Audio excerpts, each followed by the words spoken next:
Freedom, man. That's what it's all about.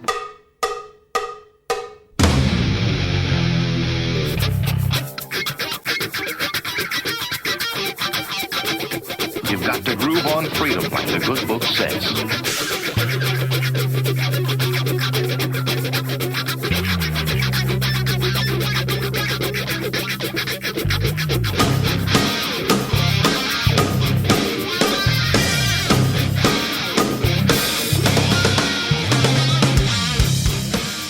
Welcome. You are listening to What on Earth is Happening. This show will discuss the topics of human consciousness, mind control, natural law, the occult, and all issues that affect the freedom of the people of Earth.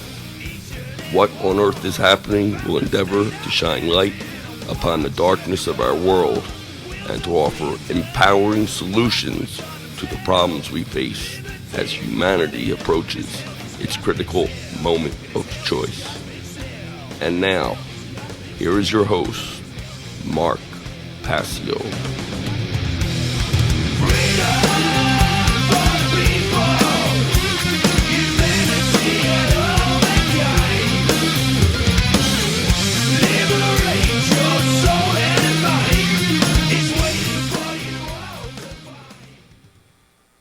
Welcome, one and all. You're watching What on Earth is Happening. I'm your host, Mark Passio. My website, whatonearthishappening.com.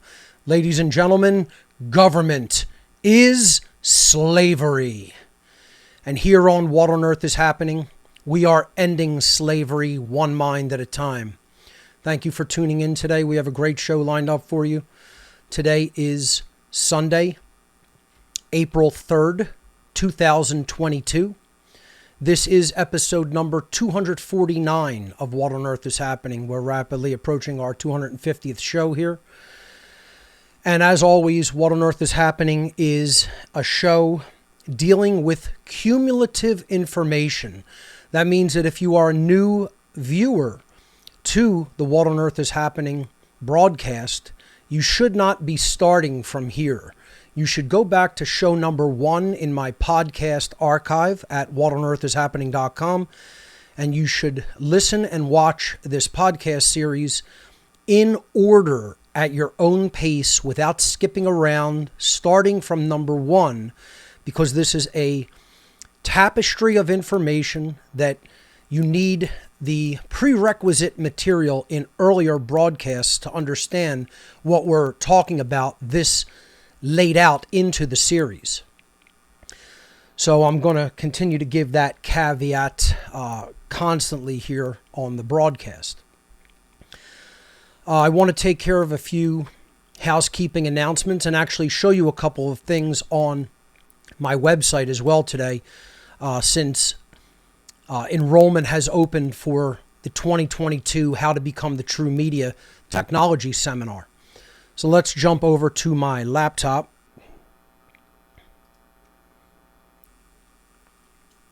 Once again, thanks to Will Keller for all the awesome title cards for the show. Today's broadcast is entitled Fake Ass Anarchists Revisited, Part 4. This will conclude this extended series of shows on fake ass anarchy and fake ass anarchists. And we should even have time for calls. If we don't end up having time for calls on this broadcast, maybe I'll do an all call-in show on this entire topic that we've been covering for the past month. The next topic is going to be on the occult tradition of Thelema and how the Thelemic philosophy differs from Aleister Crowley and his life and lifestyle and the way he lived, and how one, in studying this form of occultic philosophy, needs to have the discernment to separate the two.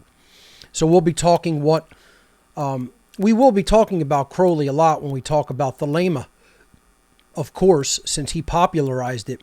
But we're going to really be making a hardcore delineation between Crowleyanism, or someone considering themselves a Crowleyite, which is a pretty bad idea, versus what Thelema really is as a philosophical school of thought, and what truly makes one, considered to be called a Thelemite who follows that occult philosophy. So that's coming up on a future broadcast of What on Earth is Happening. We're on the new streamlined show format with me simply producing at my desk without a full setup and broadcasting crew, production crew. So this format will be continuing for the time being until I really understand what's really going to be going on with my living situation, which I should have a clearer picture of in the next few months, next couple months probably.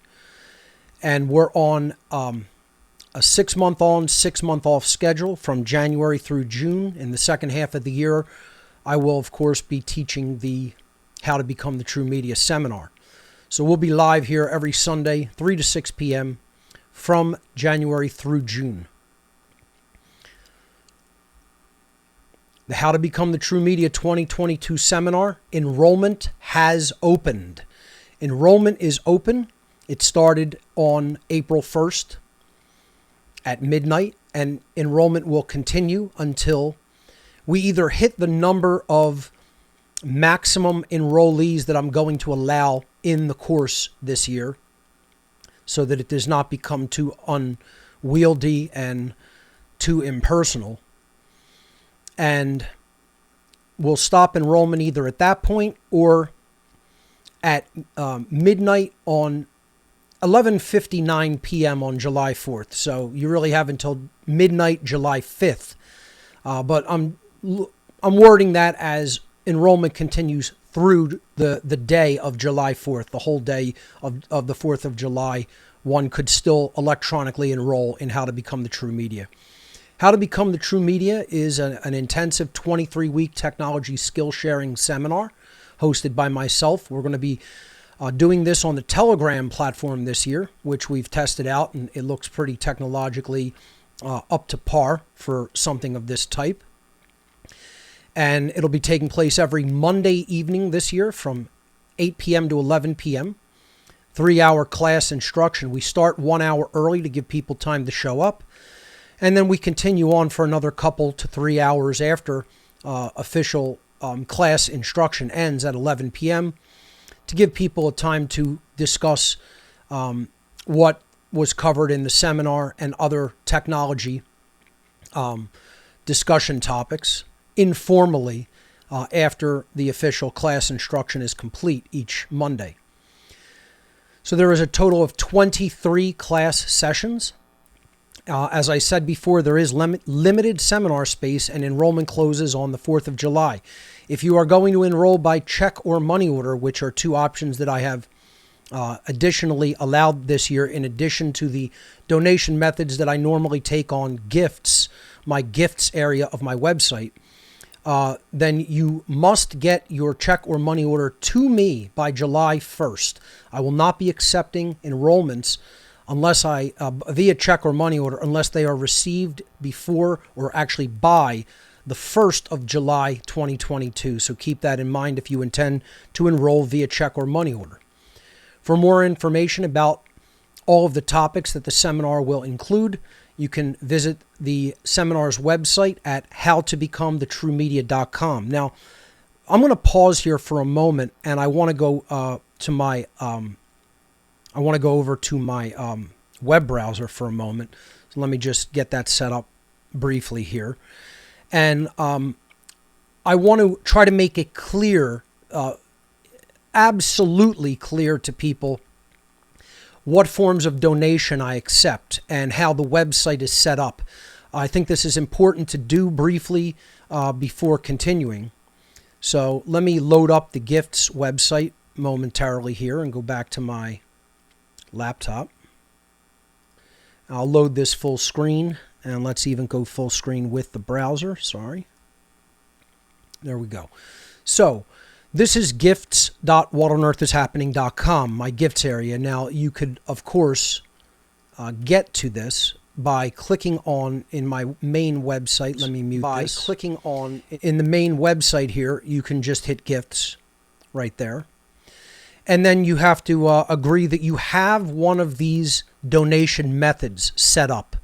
So these are the methods that I accept for gifts, and therefore these are the methods of donation that I accept for how to become the true media, because the enrollment happens through the gifts area of What on Earth is Happening.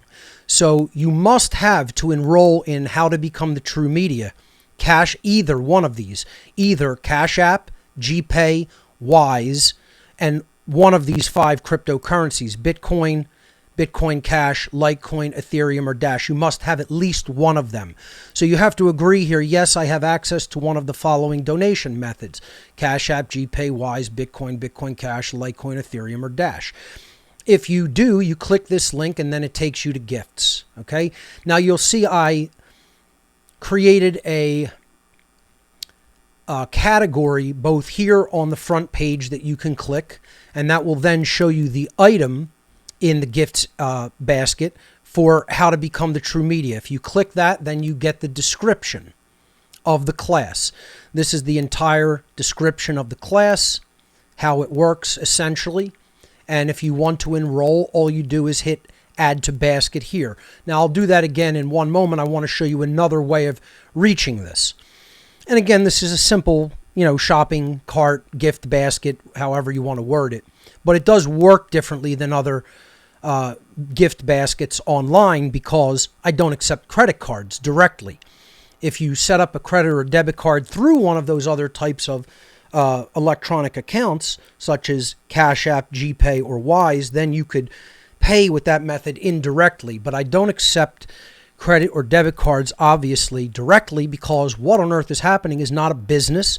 It is not I do not have a merchant account. It is not a limited liability corporation. It's not a corporation or business of any kind. It's simply a private educational outreach effort, and it's simply the name of my website. That's all it is. So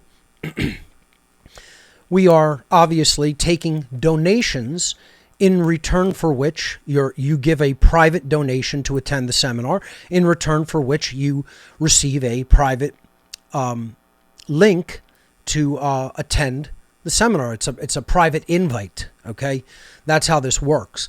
So if you hit categories here, right after you're at the home page, if you hit categories, okay? And by the way, I just want to show you briefly, hitting home again, this big red bold read this first link explains all of this pretty much, okay? It explains the donation methods accepted. I know people generally, even though it's hitting them in the face and it's completely different color than the rest of the site, than the rest of the text, and it's in big bold font, right? Most people will never hit that and actually read about how this little gift basket is set up, okay? But if you do, then you'll understand how I operate for donations for hard copies of my items, for seminar enrollment, etc. So if you read this, it'll explain all of that. I'm doing that in a short form here today. But if you hit categories, I've also added another little category link here, in addition to the other categories of items that we have on donation gifts. Okay, so if you click how to become the true media here, it also takes you to the page with the actual product item, and you click that. Now you get to the description page and you can hit add to basket. I'm going to do that, and then I'm going to go ahead and actually log in. So actually let me do that off screen briefly. Give me a moment here.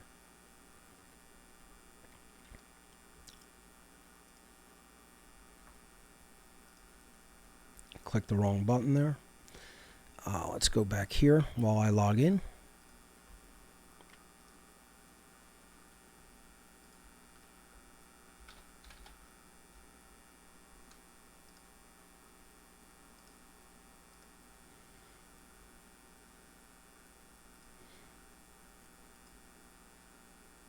Okay, I am now logged in, so let's switch back over to the laptop.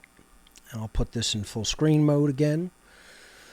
All right, so I'm logged in as a user of this basket. Now, you see that I've already added how to become the true media to the basket. I can now hit view basket, and it will show me the items that are in my checkout, or that are in my basket for checkout. Okay, so it's in there, the enrollment, and then all you would have to do is hit secure checkout. Now it says, let me just go back here. It says on the, I'll click back into gifts. It says on the item page, I'll click in through the categories on the side. It says here, if you wish, I'll make this a little larger so you can see the text a little more clearly. That's better. It says right here, if you wish to enroll in this seminar by personal check or money order, which must be received by July 1st, please send us an email to the following link, and please do not change the subject line. You hit this link, it would open your email client program. Should you have one set up, it should open your web-based email as well. And then you just basically tell us you want to enroll by check or money order. Make sure we have your full name and email address. Well, obviously, you sending us your email will get your address. Just make sure you put your full name in there. Then we'll send you the mailing address to send check or money order to. If you want to enroll like that, you really don't need to you don't need to check out here. Okay, that's only for people. That email link is there for people who want to enroll by check or money order right there near the bottom. Then there's another link if you have any questions that you need clarification about how the seminar works. Okay. So if I then go back to my basket, which is in this tab here, all right, and then I hit secure checkout, and everything is secure on our server end. We use SSL, and it's locked securely there, so you don't have to worry about your info. Okay, and then it tells you these are the donation methods that are accepted, just the same way that the caveat when you're clicking into the site through my main website, if you use that link, tells you these are the donation methods accepted. Okay, so then all this does is prints onto the screen your next steps. So if I hit Cash App here, okay, and I hit continue, it will just give you the information on what to do to fulfill your donation. So it just says stop and read this. Your order is not complete. Okay, to complete, you must first make your donation via Cash App. So then it gives you the amount, and it gives you the Cash App QR code, or my handle on the Cash App itself, which you could search for.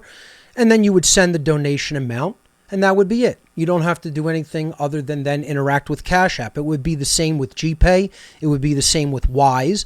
If you choose a cryptocurrency, then it will simply give you my crypto address via QR code, or the full hash address.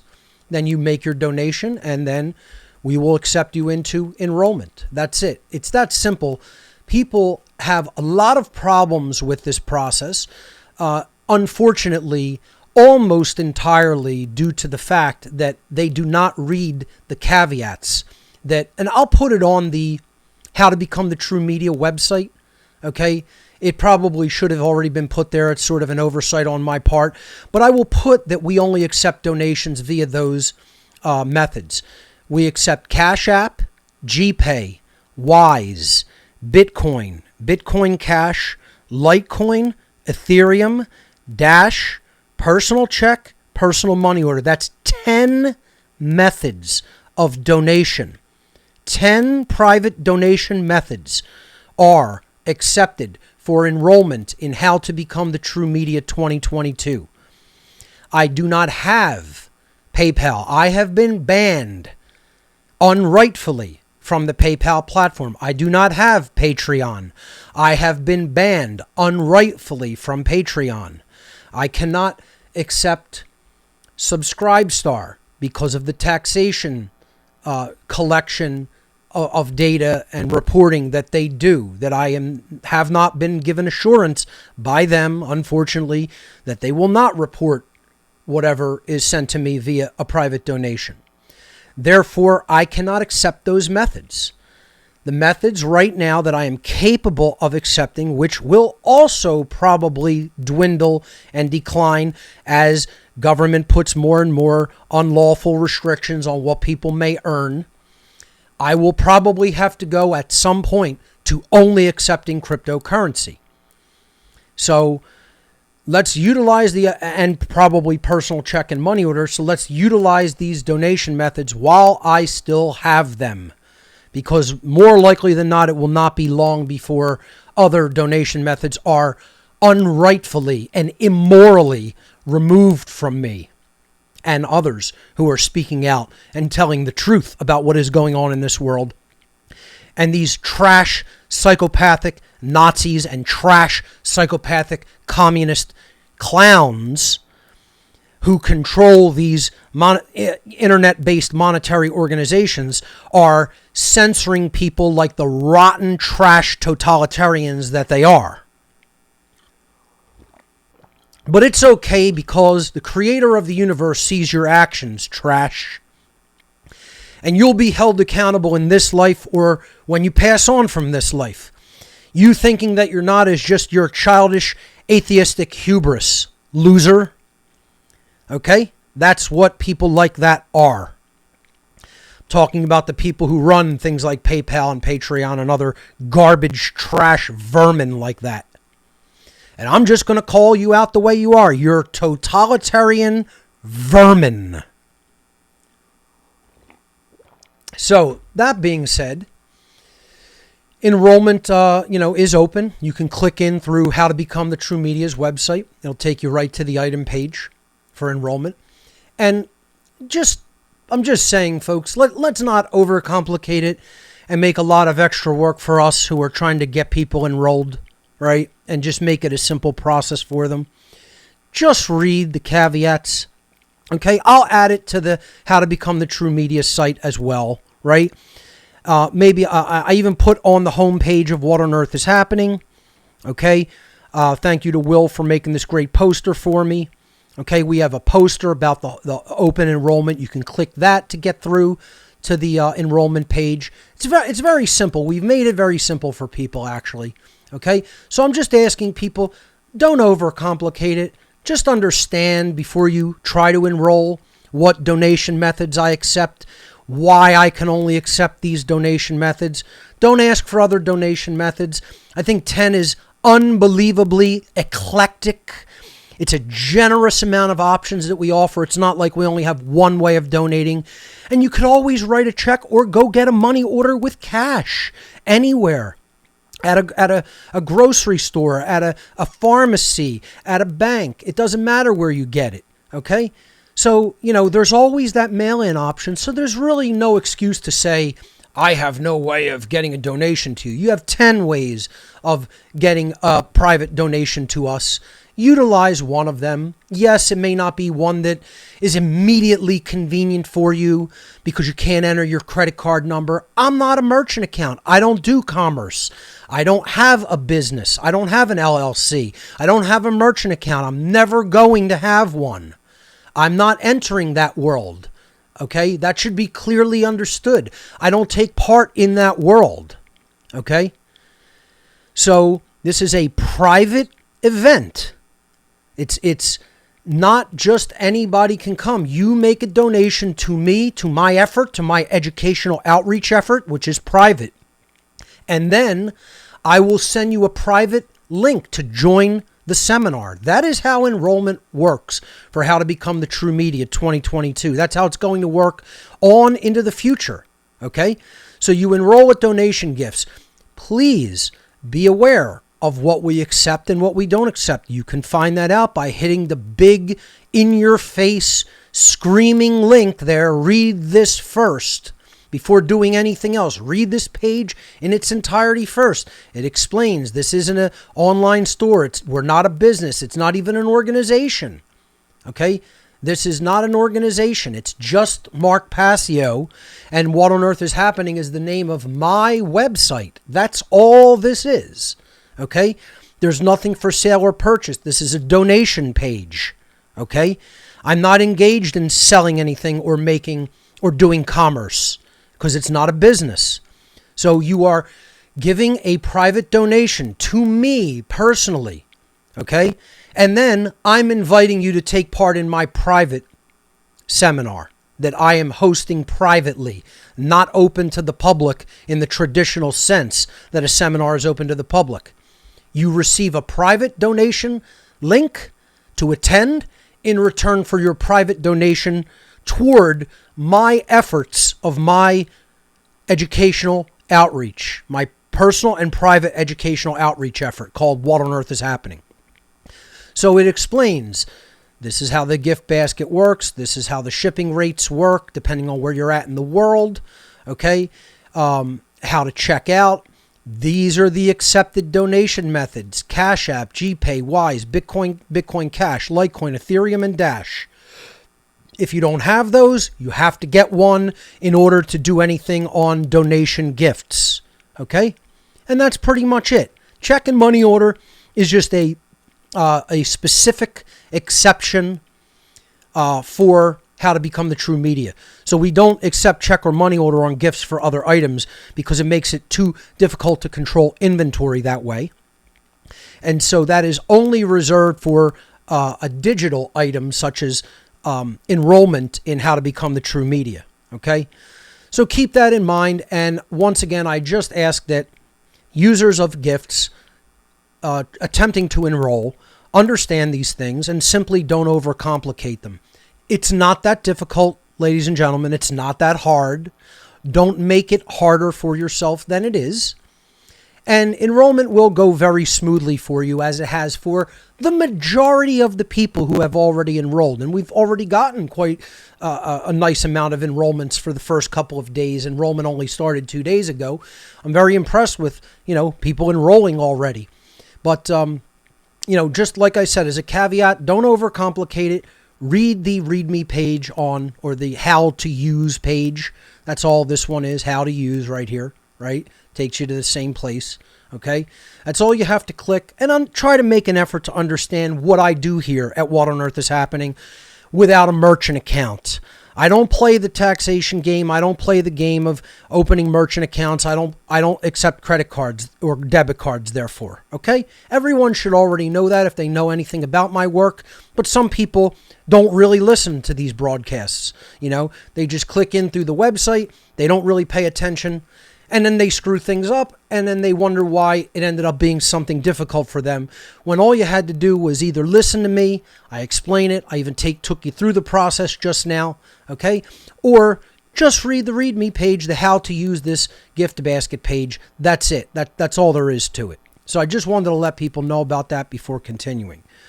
All right, let's jump back over to my announcements. Close out of that.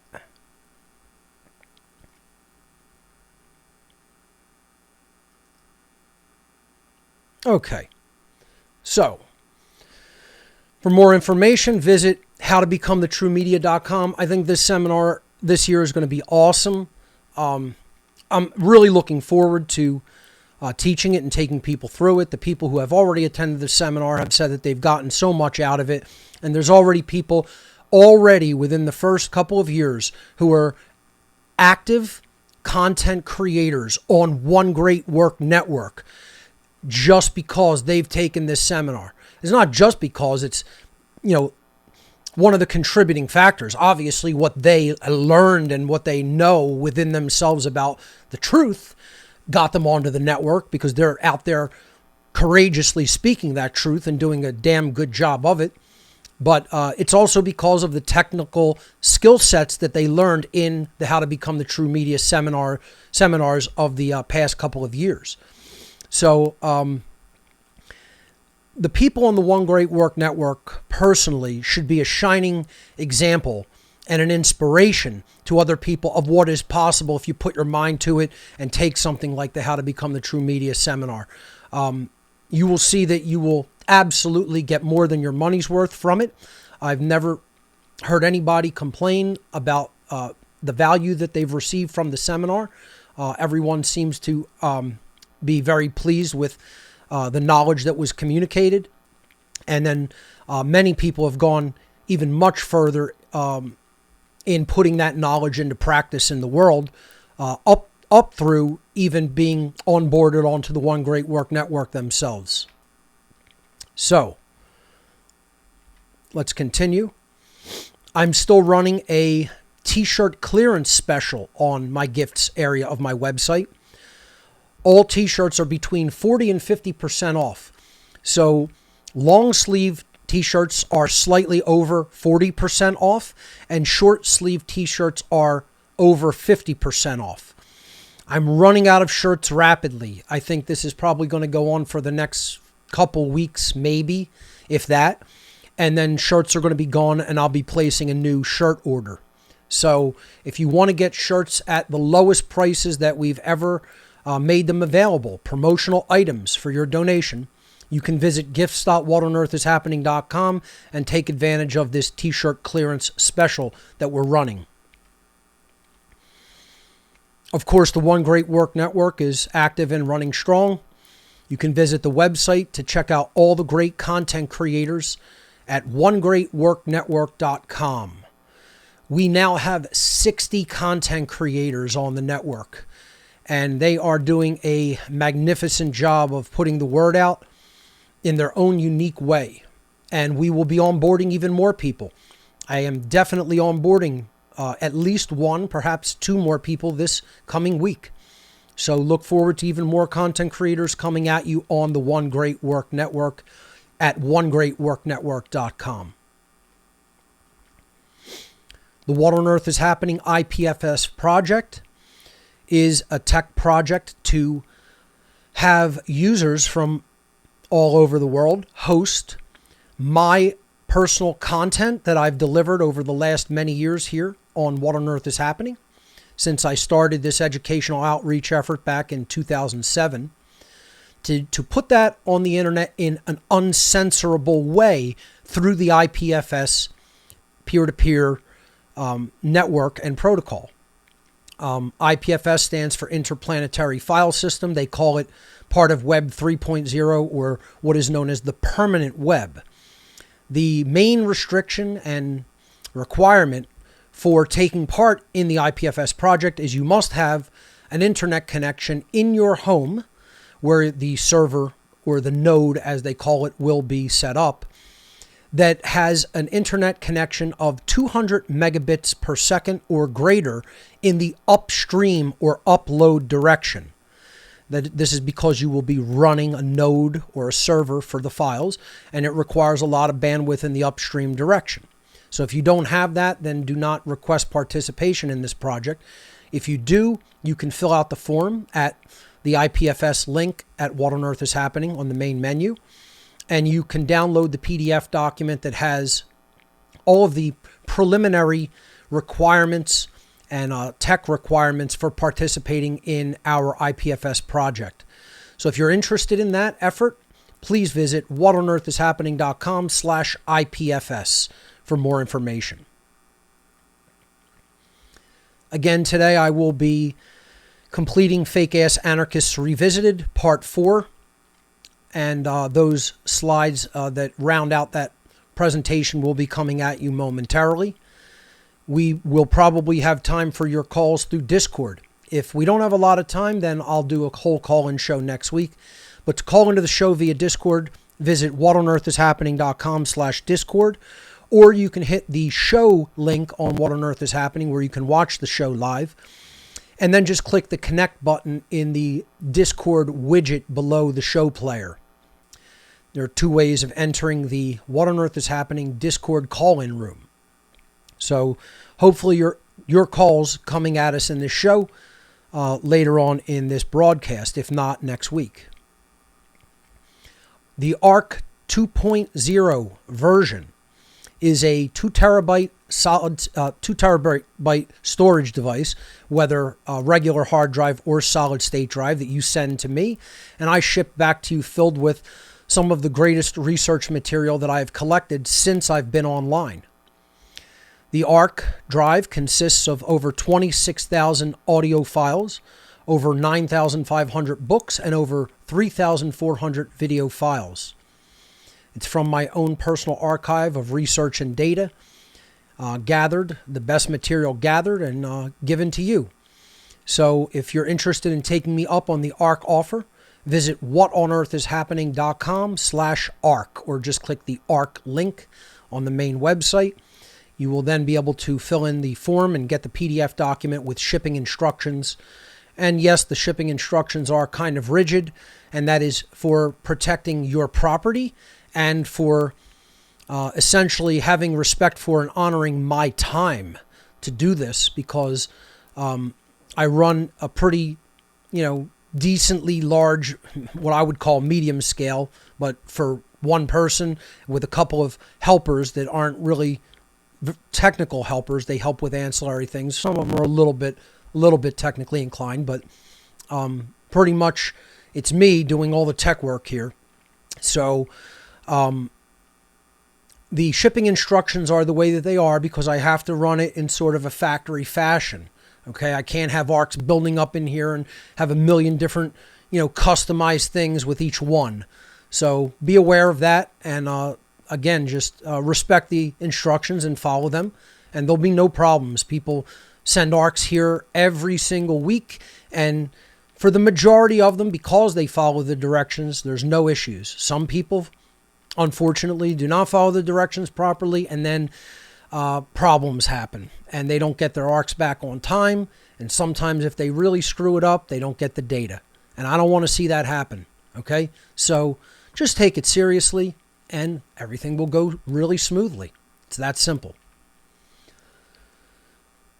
If you want to donate to receive a hard copy of my work on flash drive or DVD, or receive promotional items such as t-shirts, stickers, buttons, coasters, etc., keychains, visit gifts.whatonearthishappening.com, a great way to make a donation to receive physical items to continue to support my educational outreach efforts here at What on Earth is Happening.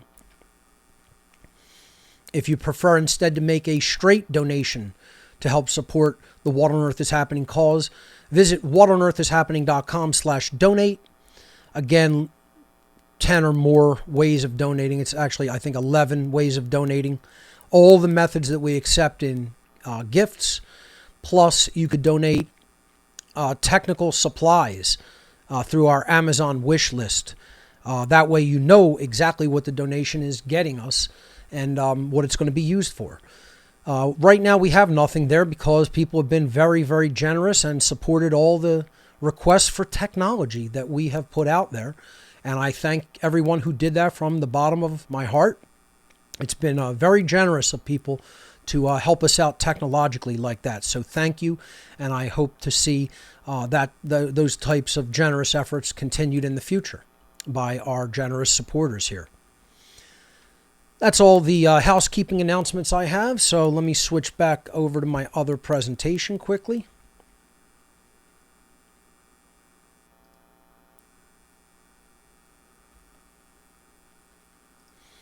And I am also going to enter full screen mode with the presentation since it's in widescreen aspect ratio, 16:9. So this is the last, until we take calls. If we take calls, that you'll be seeing me on video. Let's jump to the laptop in full screen mode. Sorry, I hit windowed mode. There we go. All right, this is the slide that we left off on this Fake-Ass Anarchists Revisited presentation last week in part 3. I was explaining what I consider to be the religious mindset of fake anarchists. How they have things that are simply untrue that they continue to cling to religiously as a false religion. They will not essentially say to themselves, I was wrong about my worldview and how I saw data in the world and how I interpreted things, and my perception has been misaligned to what is really there, to the actual point of fact, objective reality that really exists and is present all around us. Fake-ass anarchists are no different than statists in that regard. They interpret the world in a false way, in an incorrect way. This is why I've said over and over and over again, I've emphasized the importance of being correct, of actually being factually right. Because being right when it comes to what is true leads to doing what is right when it comes to what is moral. That's why they're called the same thing, right. Being right as far as data and information is concerned leads you to the point where your behaviors are in alignment with objective morality, and hence you are doing what is right. I can't overemphasize that enough.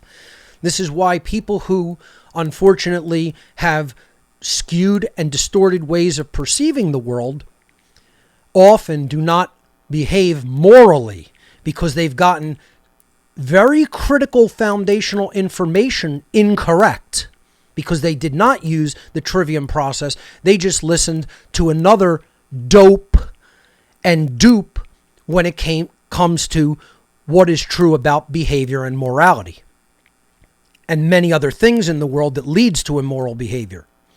So last week, as one of the characteristics that we're exploring on the show regarding characteristics of the fake anarchist religious mindset, was they have a complete absence of knowledge of the occult. When you even bring up the word occult, their eyes roll. They look at this as just another ridiculous, quaint religious belief, set of religious beliefs, which it is not. It is a science.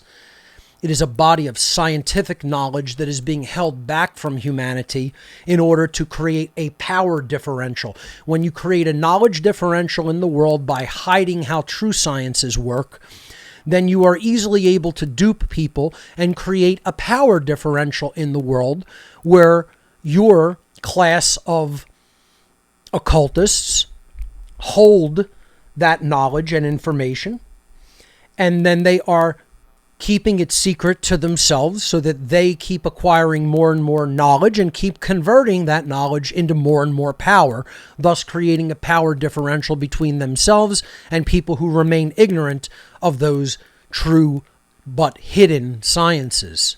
That is what occultism is, unfortunately.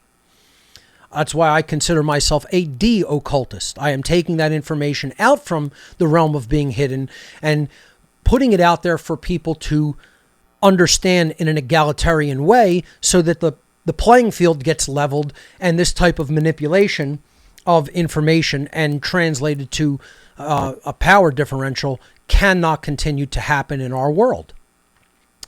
That being said, we were at the point in talking about these fake-ass anarchist mindset that they have a complete resistance to occult knowledge. And we're trying to really determine, where does this resistance come from? Because if we're going to help them to understand, in order to understand freedom, you have to understand the world of the occult. Because if you don't understand what these manipulators are doing to curtail people's freedom and get other people to cheer on the destruction of freedom, then you don't understand how it works. You don't understand how the whole occult world is set up and functions, and how they're manipulating people's minds. It's mind control. You know, you even bring up mind control to certain anarchists, and they don't believe that that's happening in our world. Very childish, naive mindset even. Okay? So we're trying to determine, where does that come from? Before we even continue with these bullet points here, I just want to say that what these forms of fake anarchists are people who, the first word I'm starting here, this slide with, the title of the slide is resistance to occult knowledge. That's what these fake-ass anarchists have. They're not resisting tyranny. They are resisting the very knowledge that they need to end tyranny. They're resisting the very knowledge that they need to understand to become free.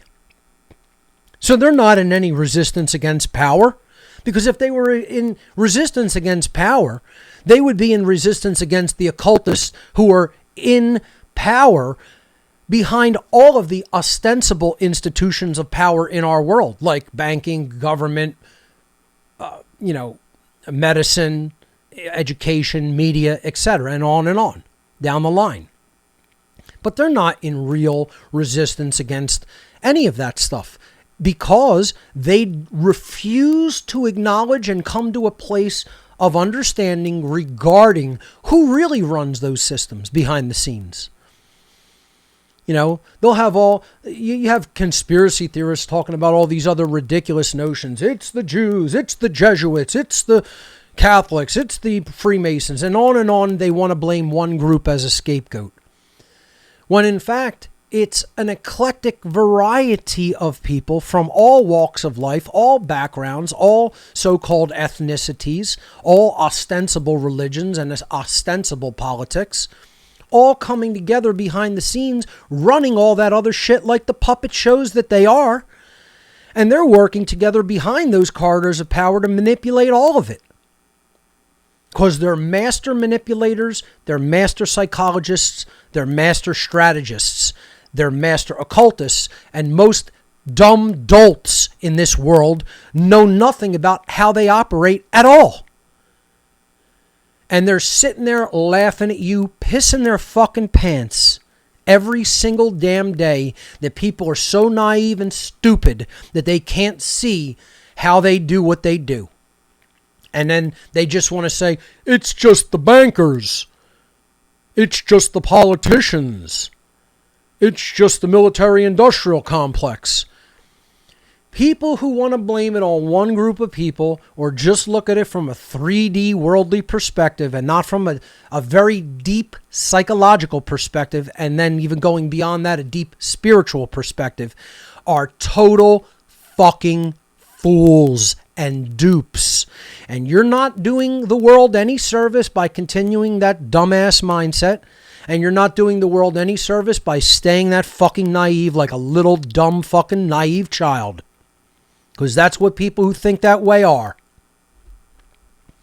So what we're trying to build here in this section is, what are the characteristics of their mindset that lead them to refusing and utter total resistance in understanding the world of the occult and how occult knowledge operates? Why do they insist on staying in that childish, naive mindset?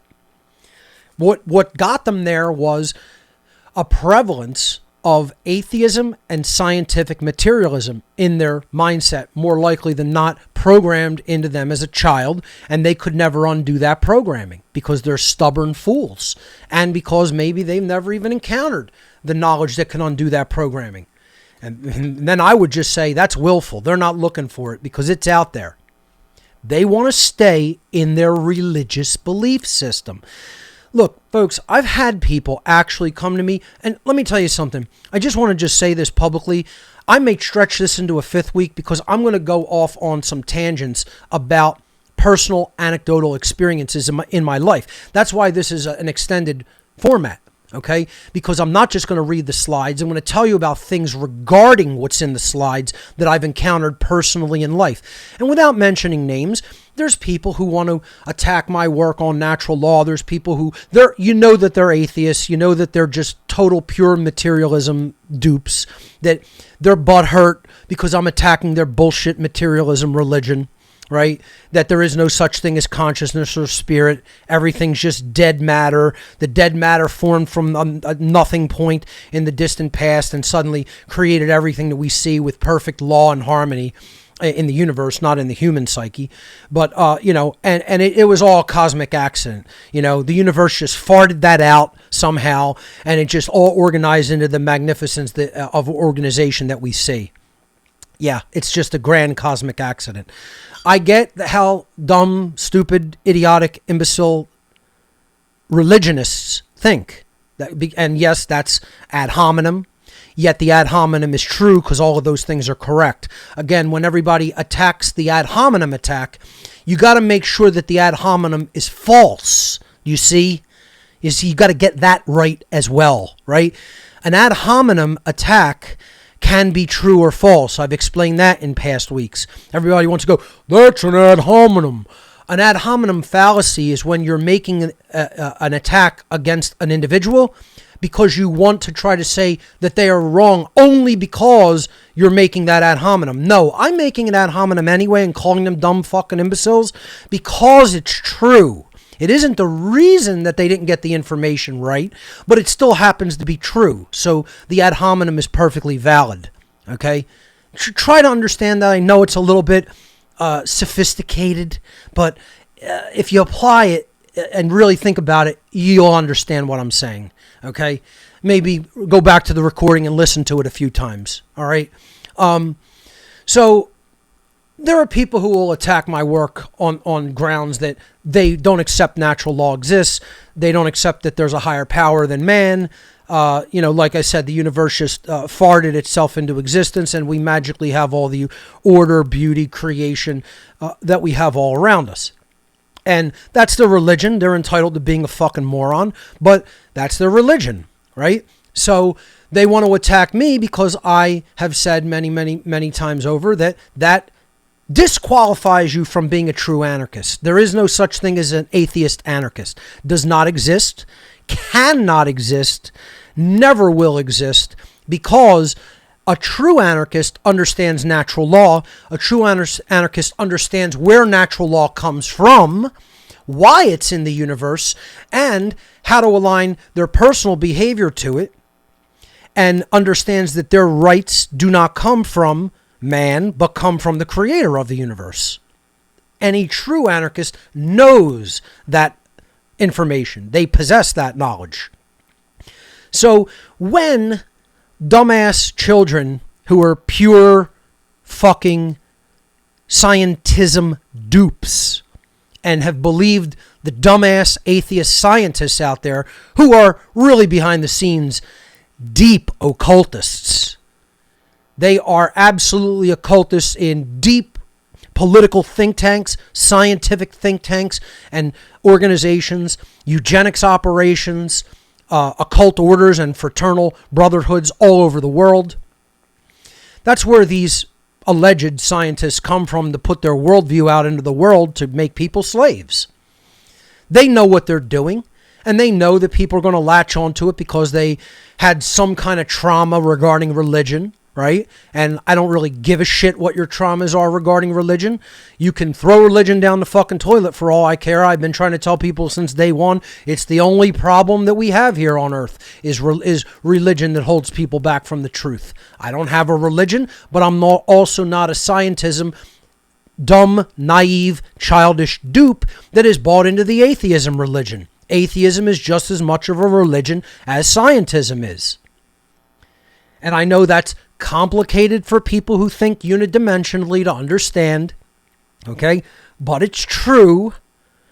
Atheism is another religion. You could tack that on to churchianity. You could tack that on to, twisted forms of Judaism, tack it on to sick, imbalanced Islam, and whatever else, the caste system of Hinduism. It doesn't make a difference. It's just another religion. The understanding of natural law, as I've explained over and over and fucking over again, isn't a religion. It's a science with observable ways that it works. The ways that it works and the demonstrable results can be studied, they can be observed through their observation, and then they could even be predicted.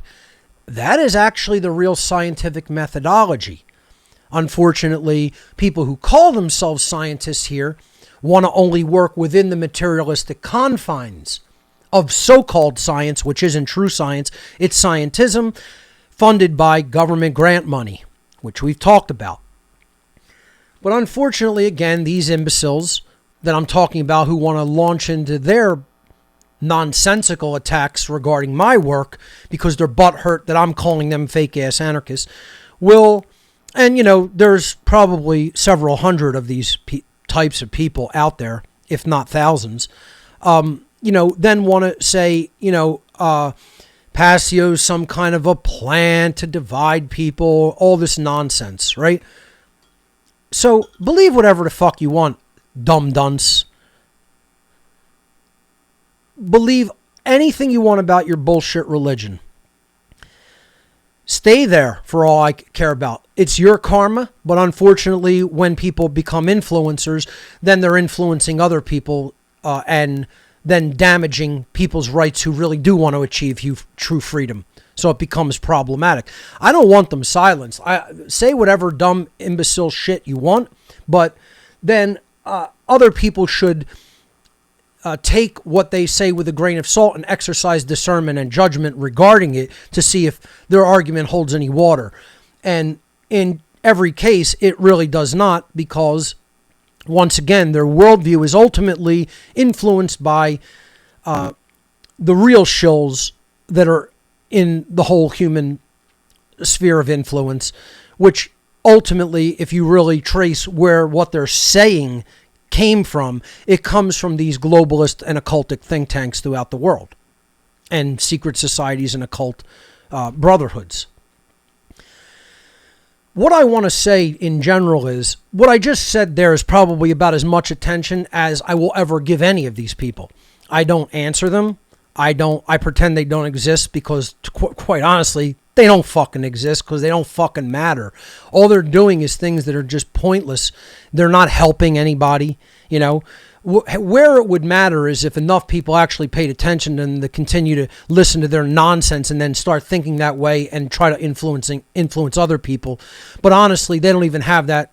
None of these people I'm talking about have that type of even a platform or an audience. And most of the people who do hear their arguments realize they're just dumb fucking dupes. So they're zero threat to the point where I need to quote unquote be worried about them. You know, just like, unfortunately, I don't have that big of a platform, so I can't really reach and influence the better part of the world. That's why the occultists haven't taken a shot at me, because they feel I'm no threat to them. I admit that myself. I'm the first person to admit that. I'm the first person to tell people that. But to go back to what I'm going to bring up as an anecdote here, occasionally these people do see the light. Occasionally these materialistic atheist anarchists do see the light. And a couple of years back, maybe 2 or 3 years ago, I'm going to say at least 3, one of the people who formerly thought like this came up to me on the street and apologized and said, I finally awoken, truly, and had a profound spiritual awakening. And then I realized that I was wrong in kind of dismissing what you were saying, sort of poo-pooing it, and it finally struck me like a bolt of lightning that everything that you were talking about regarding spirituality, regarding the world of the occult, was true. And it just got this individual up off their ass to really be motivated to do something, instead of looking at it only from a perspective of political and financial machinations in the world by politicians and bankers. And it's more than one person has told me this, but more recently, the last time it happened was a few years back. And I just want to offer that as a kind of a caveat, a prequel to what we're going to continue talking about in this class, in this presentation, because I feel it's very important for people to maintain hope, because you can explain this to the people where either they will eventually get it, or some event in their life may trigger them to go back to what you said to them so that they get it. So people should not give up hope in talking to people to try to convince them and try to get them to understand. It can happen. Most people are so fucking blockheaded, they're cement heads. They're never going to get it. But there are some that the effort is worth, that you can reach them, or an event later on in their lives will touch them, and then they'll go back to thinking about what you said. And that's what these few people who have come around have said to me happened. So just wanted to offer that as a personal anecdote regarding this. So in addition to just their atheistic and scientismic mindset, they're anchored in materialism, probably because they had a traumatic event in their childhood regarding religion of some kind, or religion was a negative influence in their lives in some way, and that's to be understood, right? Obviously, that happens with more people than not regarding religion. But that doesn't mean that you stay there and you don't grow into spiritual adulthood and understand, yeah, religion is bunk, but so is the thing that they're positioning as its dipole, as its diametric perceived opposite. You know, to set up this schism of you have to choose the dialectic, the polarization dialectic of either one of the world's religions or atheism. No, I don't need to choose any of that crap, because you know why? It's all shit. Every one of those ideologies is shit. And I don't need to be polarized into making a false choice between shit A, shit B, and shit C. Thank you very much. I don't want shit on a plate. You can have that, but I have more respect for myself, and I don't want shit on a plate. Okay? But that's what most people accept for themselves. You know? So the answer is refusing the shit on a plate that is given to us by the mind-controlling occultists of our world, and say, I'm going to stop eating shit on a plate, and I'm going to actually try to understand how the world really works, and how I've been manipulating into not understanding how the world really works. So moving on to bullet point number 2 here, they have a left brain form of dominance. Their left brain is obviously the one that is dominant, and they haven't balanced the brain hemispheres. And once again, yes, that doesn't mean that there's no activity in the right brain. That's not how neuroscience works. It means that they've been chronically engaged in the type of thinking and the brain characteristics that generally are made possible by the left brain hemisphere. And yes, that does hold true as a general model in neuroscience. And no, it has not been disproven as a myth. What's disproven is that this means you're only firing in the left brain hemisphere and the right brain hemisphere is damaged or not firing at all. It's not how it works. Obviously, there's still neural activity in both hemispheres, but the person is constantly engaging in the type of brain activity that is largely responsible by the left brain. It's made possible by the left brain, and they're in left brain dominance as a result of that kind of thinking. Again, then patterns of synaptic firing take place in their brain, and they get locked into a way of thinking. That's a belief system. That's an ideology. That's a religion. A false ideology and a false religion. And that is how this works. Circuits that fire together, wire together, and then people get locked into patterns.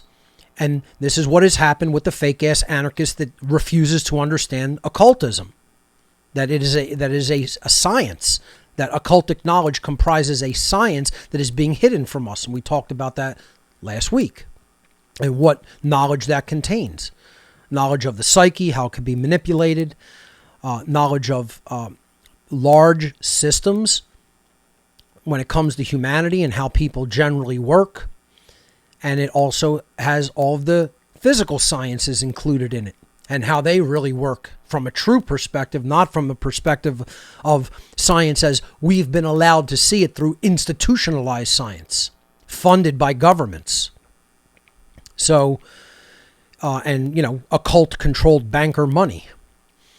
So, this is the problem. They're left brain dominant, and that's because they've had no spiritual development, probably came from an atheistic family or background, or experienced some type of trauma when it came to some bullshit religion that made them throw the baby of spirituality out with the bathwater of religion.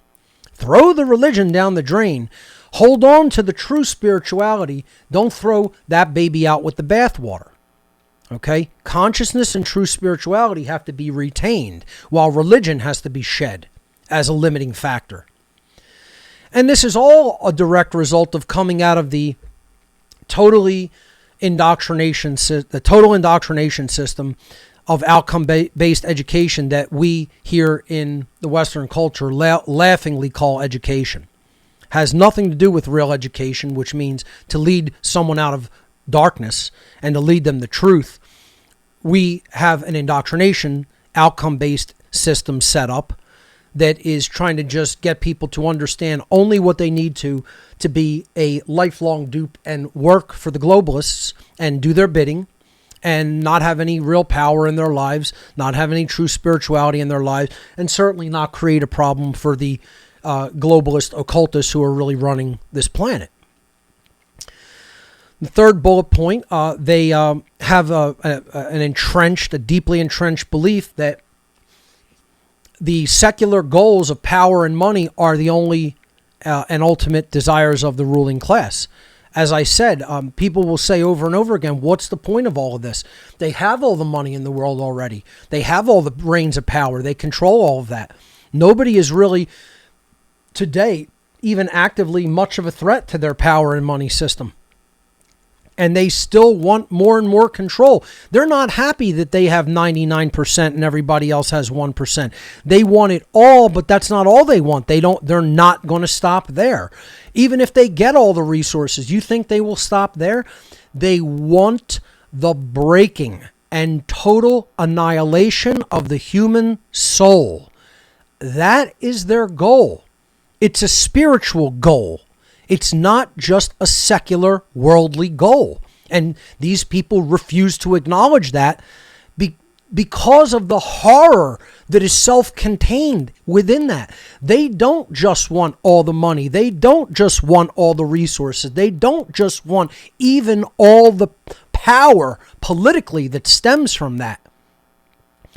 They want spiritual power. They want your will. They want you to be broken as a complicit and complying and willful slave. And what that ultimately means is they've turned you over to evil. And they've destroyed your soul in the process. And that's their real goal. It's a soul harvest. Their goal is a soul harvest. And if you haven't understood that by now, you're not paying fucking any real close attention. Yet that's what these people refuse to accept.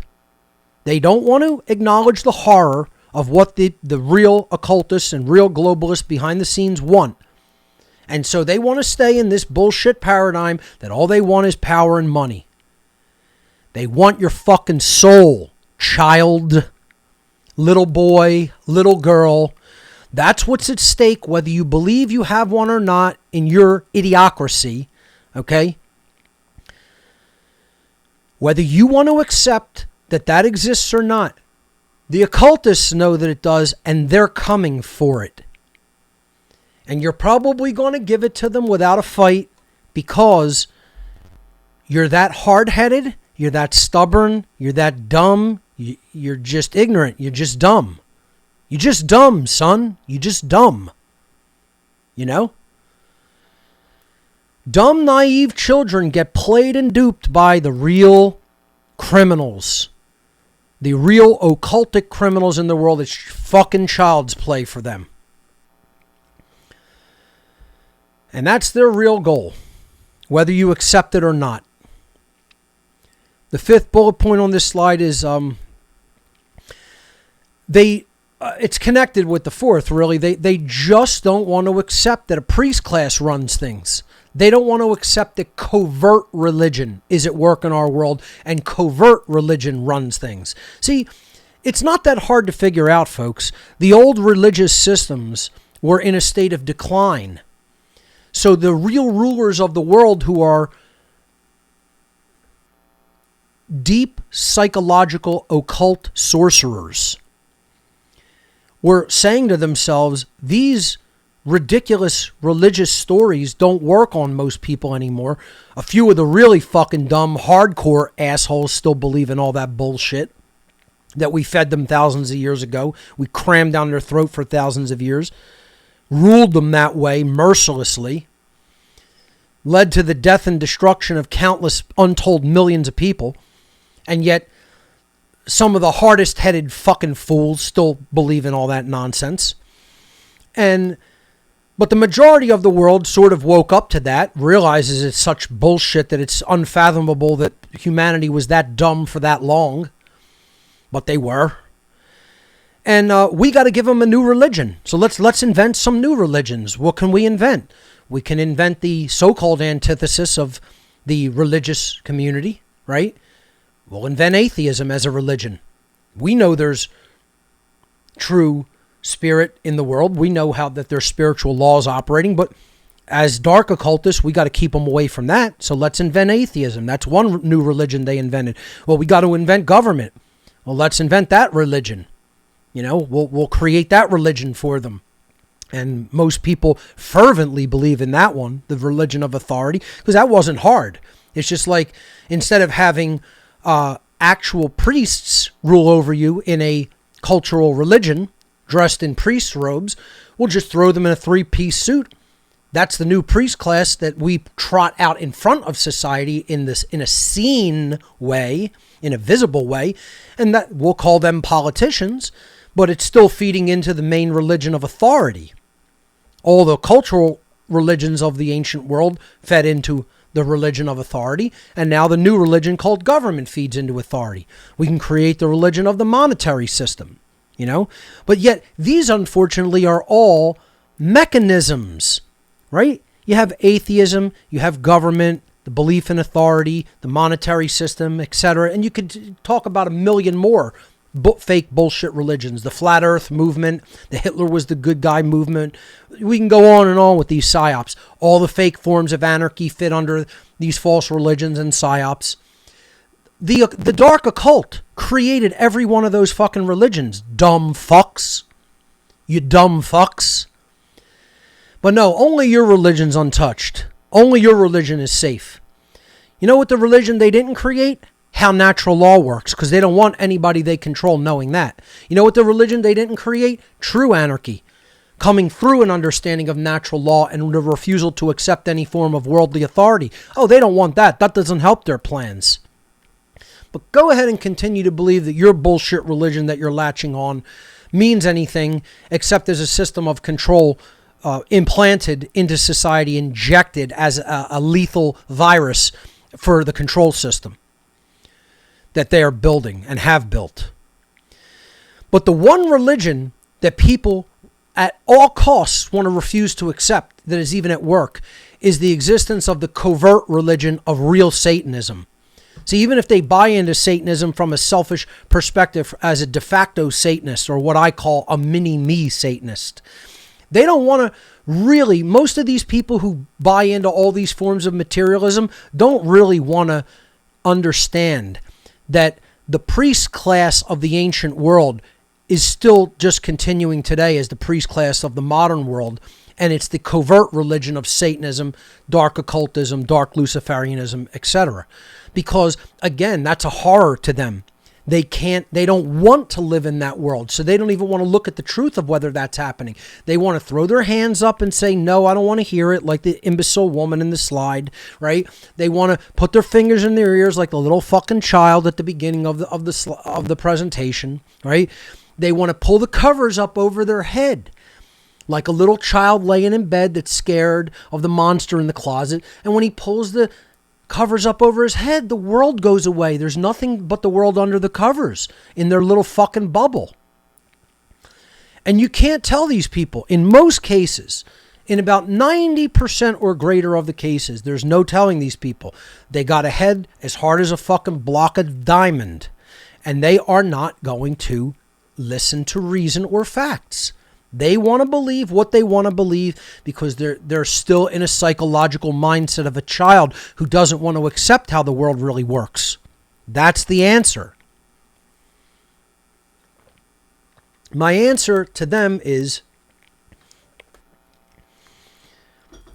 believe whatever the fuck you want, stay in your little fucking bubble, but try not to do too much damage to other people who do want to try to learn and do want to improve the world. If you just want to be the low-life asshole that sits in their fucking house, believes in your atheist bullshit, then sit in your fucking house and do that. In general, if you go and try to convert everybody to your bullshit worldview, you're harming them. I'm not saying you don't have freedom of speech. You want to exercise your freedom of speech and go and do that. Go right the fuck ahead. But in all honesty, I think people with any true discernment, people with any true logic in their mind, people who have come to terms with the world, people who have psychologically and emotionally grown up and become actual adults in their mindset, regardless of their biological age, don't really want to listen to people's worldview like that because they know, one, it's untrue, and two, it is really based on hopelessness. And I'm not saying buy into the hopium religion, but these people basically are like, everything came from something that is dead, therefore everything is dead, therefore nothing matters, and everything is just atoms. And there's no purpose. Like, why not just fucking off yourself now? You don't live a purpose-driven life. Why do you care about freedom if it doesn't involve something that is of a higher nature than your physical flesh? If you don't really care about whether it's truly right or wrong? If you don't believe that there's actually higher laws in nature that are about justice, that are about cosmic justice? Maybe I need to make a new presentation on this. I made a presentation called Cosmic Abandonment. Maybe I should make a presentation in the near future, called Cosmic Justice, and explain that that's the force that really rules all of creation. And that if we're going to lead any kind of a purpose-driven life, we have to attempt to align our will with that will of cosmic justice. And this is what Thelema is ultimately about. So indirectly, I'm going to be doing that in a couple weeks here, or maybe next week. So I think I've explained their resistance to the occult knowledge and why they don't want to grow up, why they don't want to accept that reality. They don't want to accept that there's a priest class that runs the world through covert religion and mind control and social engineering. They want to believe it's just political and just financial so that they can hide within the secular. It's just like the flat earth movement just wants to make everything about God did it. God did it. It's so unbelievable because the model is so fucking retarded and unbelievable that only God could come up with something like that. Let me tell you something. You're not making such a good case for your God. Okay? If you want people to believe he made that model. But that's what it all boils down to, right? So just like a sick, extremely mentally damaged religionist invents a paradigm and a worldview and a model of the world to get people to believe in their God, right? The flat earth movement can be ultimately summed up by two words, and I've said this before, because God. That's all anybody really needs to know about the whole flat earth psyop. Everybody who believes in it is a dupe of religion. That they think this is the ultimate proof of God's existence. No, it's not, dumbass. Natural law is the ultimate proof of God's existence, but you're too fucking dumb to understand it. So you latch on to a bullshit CIA psyop religion that they invented back in earnest in 2014. They put out that it's been around for probably thousands of years, but they reintroduced it to the world in the 2010 decade. Probably around 2013, 2014, it started coming on in earnest. And it's the exact same thing. They're getting people to latch on to something that is a religion that isn't true, just the way they're getting atheists and scientism believers and followers to latch on to those religions, even though they're not true, because getting more and more people to believe in that, you will not accept the truth of natural law. You will not accept the truth of objective morality is the way out. You're going to think trying to convince people that the world is flat and looking like a fucking imbecile is the way out. You're going to convince people that trying to think that the universe is a grand cosmic accident and looking equally as much of an imbecile is the way out. None of these are ways out. They're fucking traps that were invented by the fucking occultists, dumbasses. And I want everybody who's... I refuse to make this a screaming show. I'm not going to do that. But I'm going to say, I don't have any respect for you if you don't agree. I don't need you to be on my social media. You're a waste of space. You're crap. Okay? You're just useless. You're useless to me. You're useless to everybody else. If you believe in flat earth, get the fuck off of all of my social media. I don't want you as a quote-unquote friend in the digital space any more than I would consider you a fucking friend in the physical space, in the physical domain. I wouldn't hang out with you there. I don't have any respect for you as a human being. Because if you're that fucking dumb to fall for a psyop like that, I don't want anything to do with you. I wish you wouldn't go try to influence others, but more likely than that, that's what dumb religious followers do, unfortunately. They go try and spread the good news to other people. I'm not here to fucking spread psyops to other people. I am here to tell people the truth about how to fucking get out of the slavery system that we're in. And again, other people, I want to say this to people involved in not involved, but who have fallen for those psyops as the dupes that they are because they're so dumb. Your IQ is low, boy. Your IQ is low, little girl. Okay, I don't even know.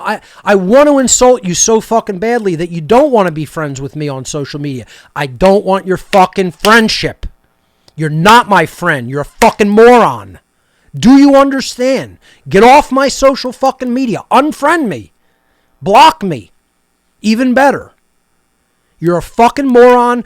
You've bought fucking occultic religion. You've bought the religion that your occult masters have shoved in your ass.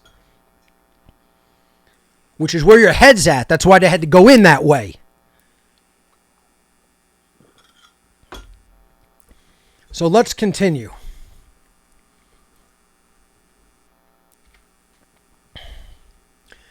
What the ignorance of the occult and the refusal to accept the understanding of the science of true occultism ultimately leads to is an ignorance of natural law. That's why they don't want people to understand the occult. I've said it a million fucking times. The thing that they're protecting is the understanding of natural law. If you throw the occult out, you throw out natural law with it. Natural law is the deepest information that is held in the occult world. It's the deepest knowledge that they are holding to themselves, because if that gets out in a worldwide way, people are going to level the playing field. They're going to understand how they've gotten all the people to carry out their bidding for them so they won't take the karmic debt of those wrongful, immoral behaviors. The police and military are going to understand how they're fucking total dupes and used as tools of these Satanists and dark occultists.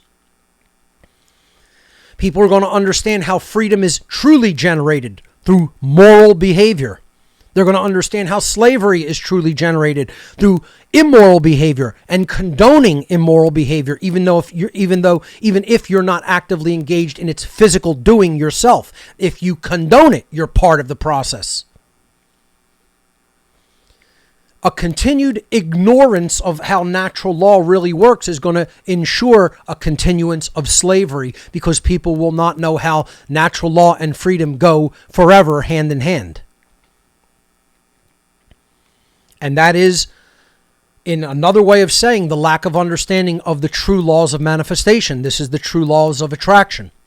Not the fake New Age bullshit laws of attraction about acquiring money and riches and happiness and living your fucking bliss like so many New Age fucking dupes believe that it is. These are the real laws of attraction. These are the real occultic laws of attraction, the occultic laws of manifestation. This is how it really works. Not how some bullshit New Ager told you in a book or video. Natural law, as I call it, is the science of freedom. Natural law is a science of morality that can be directly observed in operation in the 3D world. The evidence of the existence of natural law is the resultant state of existence which humanity receives as a direct consequential result of its aggregate behavior. A mouthful, makes perfect sense. Let's say it again slowly and explain it. It's a science of morality.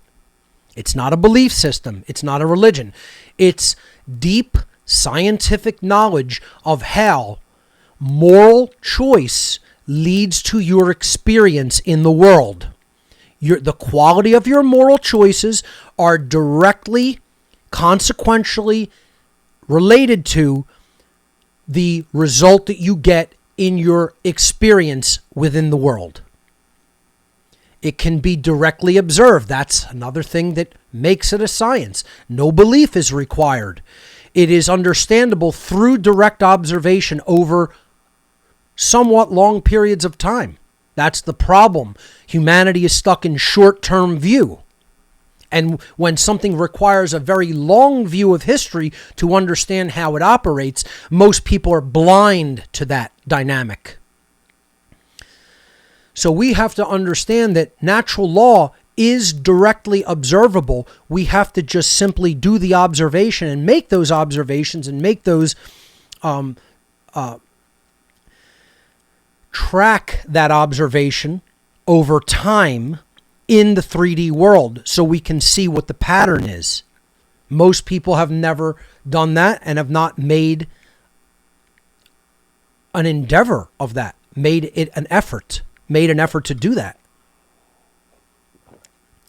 Continuing, the evidence of the existence of natural law is the observable resultant state of existence which humanity receives.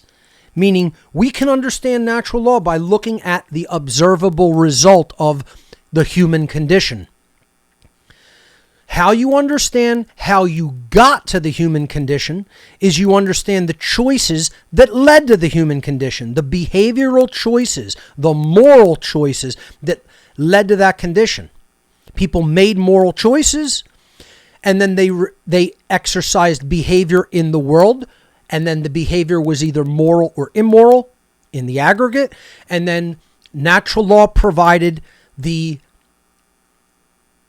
result, the consequential results of those moral decision-making processes and the behaviors that people chose as a result of what they believed to be true or right. And that's why it's so important to be correct about being right and what is right and what is wrong. So the evidence of the existence of natural law is the resultant state of existence which humanity receives, in other words, the human condition that we get, as a direct consequential result of humanity's aggregate behavior. And again, in parentheses, I put there so it could be easily understood, they're receiving the human condition. This is the condition that we must live in as a result of our behavioral choices and then carrying out those behaviors. In other words, we made our bed, now we must lie in it, and now we must experience the result of what we chose. It's the laws of consequence. It's choice and consequence. That's all it is. It's a cosmic game of choice and consequence. The law of freedom has a quantifiable effect. That means we don't have to guess at it. It's not a religion. It's not a belief system. It works as a science. The effect that we receive in the world as a direct result of what we believed in, as how we thought, then what we did through our behaviors has a quantifiable effect and result in the world that comes out through the human condition that we experience as life, as quality of life on this planet. And then the conclusion is very simple. The aggregate freedom of the people of any given society is directly proportional to that society's aggregate morality.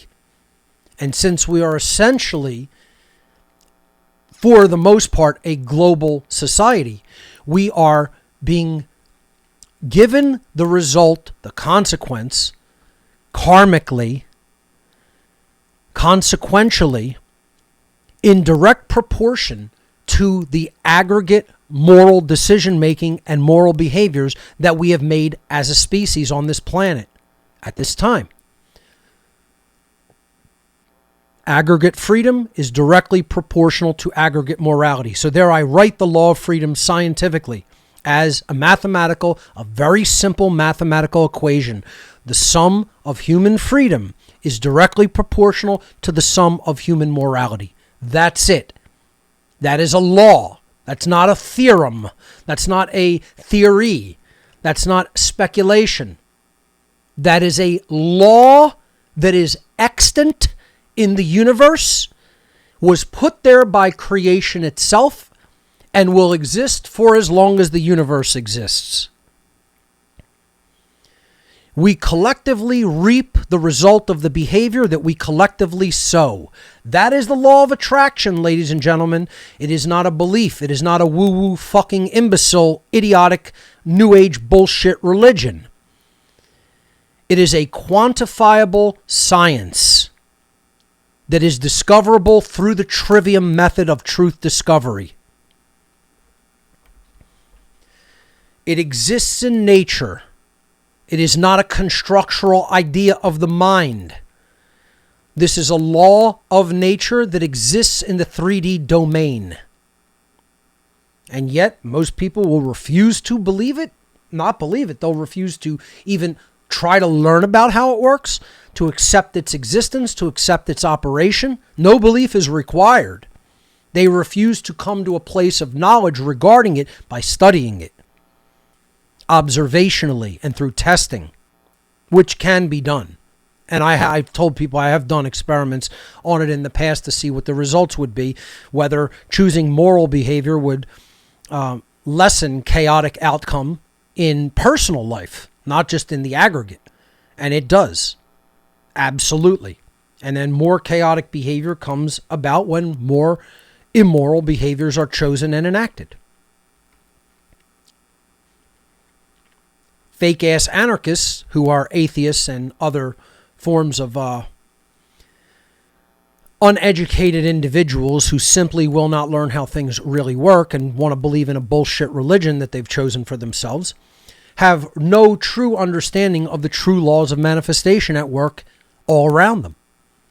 And so they're the retarded child who's totally fucking slow on the uptake and keeps touching the hot burner over and over and over and over and over again. And then wondering, why is the flesh melting off my hands like a bunch of fucking burnt marshmallows on a stick? You know? Oh, my hand looks like a burnt fucking marshmallow. And the skin's just dripping off the bone like marshmallows cooked too long drip off a fucking stick over a campfire. Why is this happening? Let me go put my hand over the fucking burner again. I mean, that is how retarded humanity actually is, folks. You know, to describe it viscerally and hopefully in a somewhat dark, humorous way. But that's humanity. Oh, wait a minute. There still seems to be a couple of pieces of flesh on the bones of my hand. Let me go put them over the fucking range again. I mean, it's really how fucking moronic people are. The vast majority of modern day so-called anarchists, still, quote unquote anarchists, still do not recognize or understand the underlying causal factors for the current human condition of slavery.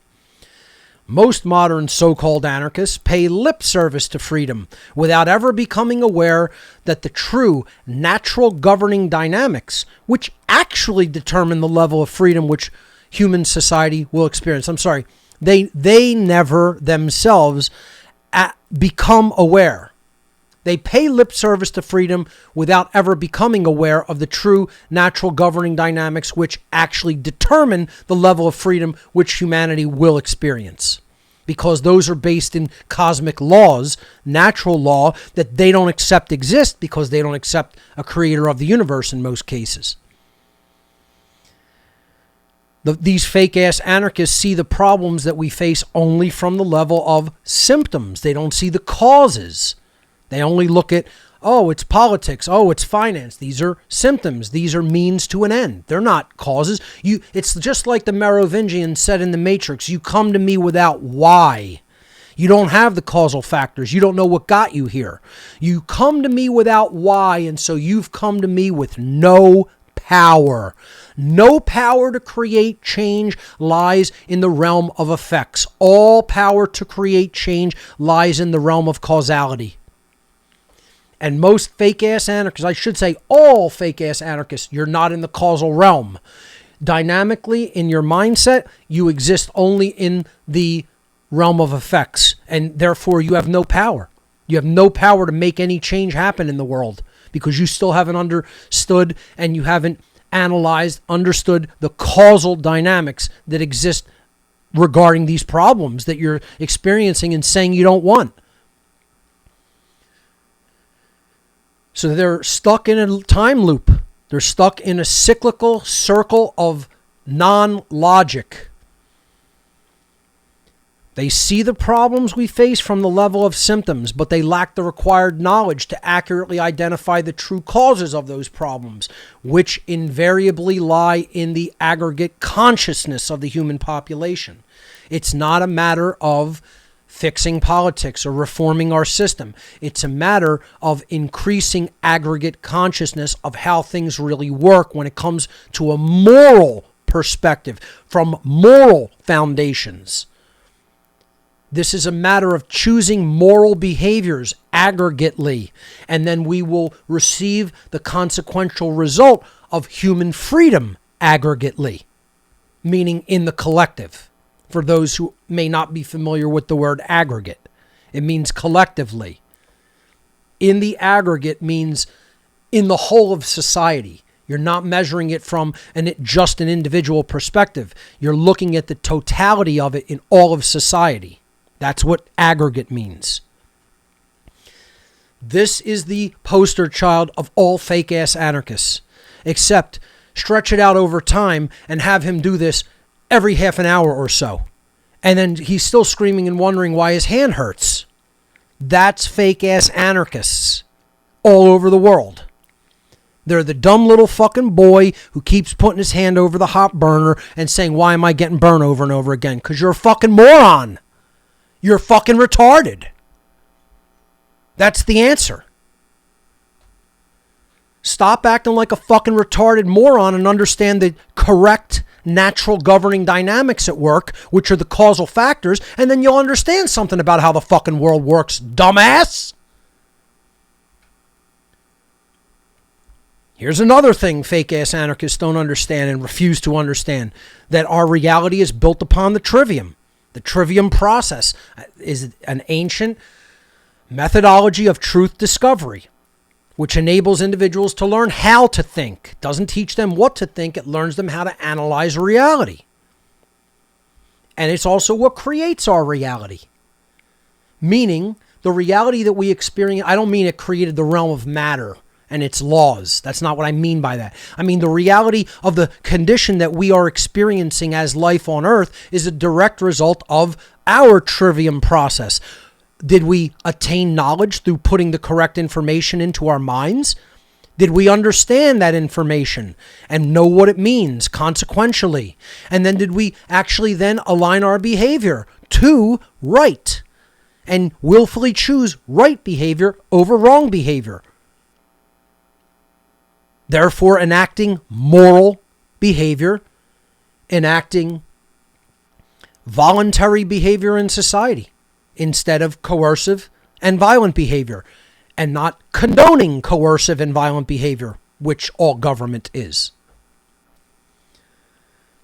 Did we put that trivium process of truth discovery into work in our lives so our own thoughts, emotions, and actions are aligned with truth and true goodness? True morality, objective morality? Or didn't we do that?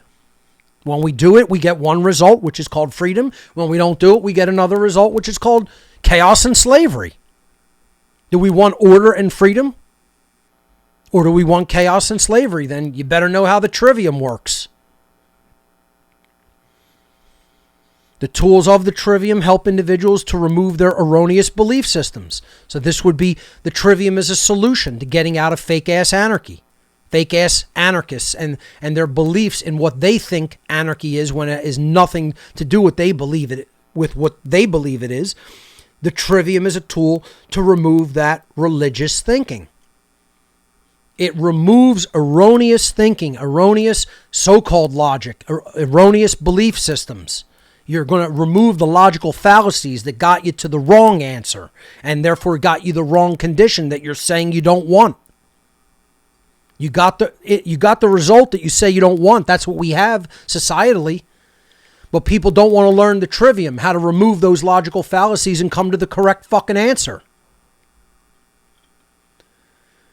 The trivium helps to remove erroneous belief systems and magical thinking, quote unquote, and come to accurate conclusions about what is true versus what is not true, including the truth about natural laws that govern human behavior. The trivium method is, not at all surprisingly, completely absent from almost all modern educational systems. Of course, they don't want people understanding this. The education system isn't there in the modern world to tell people how to think. to teach them how to think. It's there to tell them what to think and penalize them if they don't come out of it thinking that way. That's it. It's there to prepare you for the slavery of adulthood. They're putting children in as child slaves and making sure they don't come out thinking for themselves so they don't want to be slaves anymore. They make sure they're going to come out not thinking for themselves so that they will want to be slaves for the rest of their damn lives. The word trivium etymologically derived from the Latin tria, meaning three, and via, meaning path. So the threefold path to knowledge is how you could look at the word trivium. In the ancient world, it was knowledge. It was knowledge, understanding, and wisdom. In the classical sense, it was grammar, logic, and rhetoric. And in the modern sense, from a computing model, you could look at it as input, processing, and output. So the steps, number one, knowledge was known as grammar in the classical sense and input in the modern day sense. Step number two, understanding, means you, after aggregating the knowledge in step one, all the seemingly disparate and possibly even unconnected pieces of data, you gather that data together. And that's when you have the knowledge or the grammar. That's the input stage. This is what most people compliment me on my work from the perspective of they didn't have enough knowledge. They knew a lot of it, but they didn't see how it all fit together. Meaning they were still lacking grammar that would lead to, number two, a correct understanding. They didn't have all of the information they needed to see how all of those things fit together as a control system. This is the number one compliment that I get on my work, that I aggregated all of the grammar together in one place for them so that they could come to an understanding of how it fit together and what it meant in step two, which is that's the logical processing. Again, in the ancient world, they called that understanding. In the classical sense, this is applying logic, applying logical transforms to your data set to weed out logical inconsistencies, things that are incoherent or, don't fit the or make sense, and you're trying to come to a sensible understanding of how it all fits together and works. And so you weed out those logical inconsistencies in step number two. This is how a computer, this would be debugging in a computer, right? Input, you're just entering the commands and the codes. Processing, yes, the computer can do transforms based on your data, your processing, based on your programming. But another form of it would be debugging, right? If you're getting the wrong answer, well, you got to go back and program it correctly so that it processes it correctly, right? So this is how the first two steps of the trivium work. Then once you do have that understanding, that's not the end of it. Just possessing knowledge and the understanding of how things work, step number three, the all-important step, is you have to act rightly upon it. This is where a lot of my viewing audience is stuck. This is what I talk about in How to Become the True Media. Most people are stuck at the point where they're saying, well, I know this is all going on, but what can I do about it? And I know you're saying that, and you have been saying that to yourself. And the answer is you got to learn how to communicate in the modern world to put it out there in a wide way. And that's doing that with computing. And if you just say, well, I'm just no good with computer, you're making an excuse. There is no excuse in today's world, I'm just not good with computers. No, what you mean is you haven't been paying attention for 30 fucking years. Let's be honest, that's what you fucking mean. You haven't been doing your homework for the last 25, 30 fucking years. That's the answer. Or even if you're young, you've been punked out and you've been dissuaded from looking into the power of actual computing and actual creation of media, and you're just duped into becoming a fucking consumer of other people's information on your black fondle slab. And they're telling you that's a computer. Bullshit. That's a consumption device that they get you not to understand computing by endlessly fondling. Again, I'm not saying you can't do some things with a mobile device, but they're crippled when it comes to a true computer. A true computer is a desktop system with a large monitor. The other thing, just to go off on a tangent about this for a moment, like I said, when I think about something that needs to be said, I'm going to say it in an extended way, because that's we're talking about the third step of the trivium, true wisdom. Wisdom isn't knowledge. Otherwise, it wouldn't be called knowledge, understanding, and wisdom.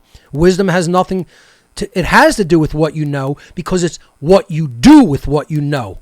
That's what wisdom is, doing the right thing with what you have come to know and understand. Again, in the classical sense, this was called rhetoric, how to put out a rhetorical argument to help people to learn, putting your rhetoric out there. And then this is the output stage. This is printing to the screen. This is printing to a printer. This is uploading to the internet. How do you get it out there? And this is where most people fail in the third step. That's why they're not wise. See, don't tell me you're a wise person if you're not actively putting information out there. You don't have a drop of wisdom inside of you. Let me just say that again. Just like, I'm going to hit people with things they're going to have to think about for a second, and they're going to go, when they first hear it, they're going to do like a double take and go, oh my, how could he say that? Just like I said, there's no such thing as an atheist anarchist. It's true. Get as offended as you like. There's no such thing as an atheist anarchist. Here's another one. Get as offended as you like. Most people watching this broadcast, or who have been watching and listening to me since day one, you don't have a drop of wisdom inside your soul. Because if you've only been listening and you claim to know what I've been talking about, and others like myself have been talking about, and you claim to have an accurate understanding of what's going on in the world, but you yourself haven't been involved in outputting that information to others. And I'm not talking about throwing something on your social media one day when you feel like it. I'm talking about creating something that is permanent, that no one can take down. Creating something as a part of your personal record of things. Your testament. That's why it's testimony. You're putting it into testamentary. It means it's going to be here after you're gone. Okay? That's what it means. That's what a testament is. It's a testament to your existence, that you spoke the truth, that you put the truth out there for others. That's wisdom. Most people watching and listening have no wisdom. You're not a wise person. You're a person who's knowledgeable. You're a person who understands what's going on. But to become wise, you have to put it out there for others. And most people don't understand the definition of the word wisdom in that capacity. And that is what it means. It's not what I think it means, or me trying to put a different spin on the word. That's what it means to be wise. That's what wisdom is. Not what I think it is, or my definition of it. That's the true definition of the word wisdom. So since most people have done zero output of the truth onto the world, they haven't become wise. And that's one of the things we're here to do. It's not just to fucking learn what's going on and understand it and be horrified by it, complain about it. It's to do something about it. Do something that is right and true and correct with what you have come to know and understand. And that's what imparts wisdom to yourself. And then you'll inspire other people to impart wisdom to themselves through their actions. And here's how the trivium works. It starts with the availability of information, which can lead to knowledge if we aggregate it. The absence of that, the lack of that, is ignorance.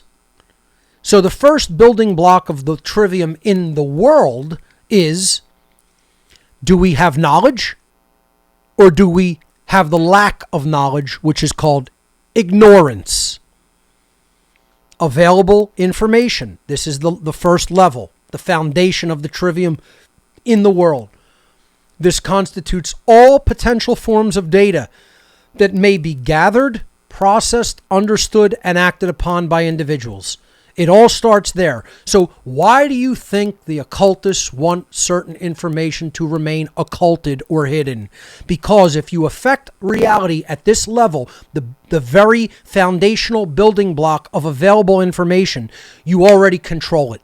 You already control the reality that is going to be experienced. And they know this. That's why knowledge isn't power itself. It is a means to power. If you gather it, understand it, and act rightly upon it, then you're going to be empowered. If you don't have it because you can't even gather it, because the information isn't available or has largely been made unavailable, then you can't convert that knowledge into understanding, right action, and therefore into power. And again, they don't have any real power. Their power is illusory. So even though they have that knowledge and they've hidden it from other people, they're not acting rightly upon it in the third step of the trivium, which is why they can't ever create true order. They can only ever create chaos. The dark magicians, the dark occultists. That's how stupid they are in their actual understanding of the trivium. They think they're going to create order. But see, they don't look at worldly order the way we do. They only care whether it's order for themselves. Fuck everybody else. That's their satanic mindset. See? So it doesn't matter to them whether the world ends up in chaos and slavery, as long as they perceive that they're ruling a kingdom of garbage. As long as they come out on the garbage throne. It's not the iron throne, it's the throne of trash. Because that's all they're going to be ruling, is a world of fucking garbage. The second step of the trivium is the understanding step, or lack thereof. Again, either you understand it or you remain in confusion about it. I have people in person that I speak to all the time. I'm just confused about how things really work in the world. I see the effects of what's going on, but I don't understand the why. Yeah, it's because you haven't put the trivium as a tool in hand and utilized it to come to the correct understanding. Then you won't be in confusion anymore. Having understanding in hand will direct or not having it, will direct our decision-making processes. So we start with a foundation of information, and then we start making decisions based on the information we either have and understand or don't have and don't understand. The processing of available information takes place within the human mind and becomes the life choices of each individual. That is what the second step is. The understanding step is processing of available information, which takes place within the human mind, and then becomes the life choices of each individual, based upon the information that they gathered in step one, and whether they are accurately coming to an understanding of that information and what it means.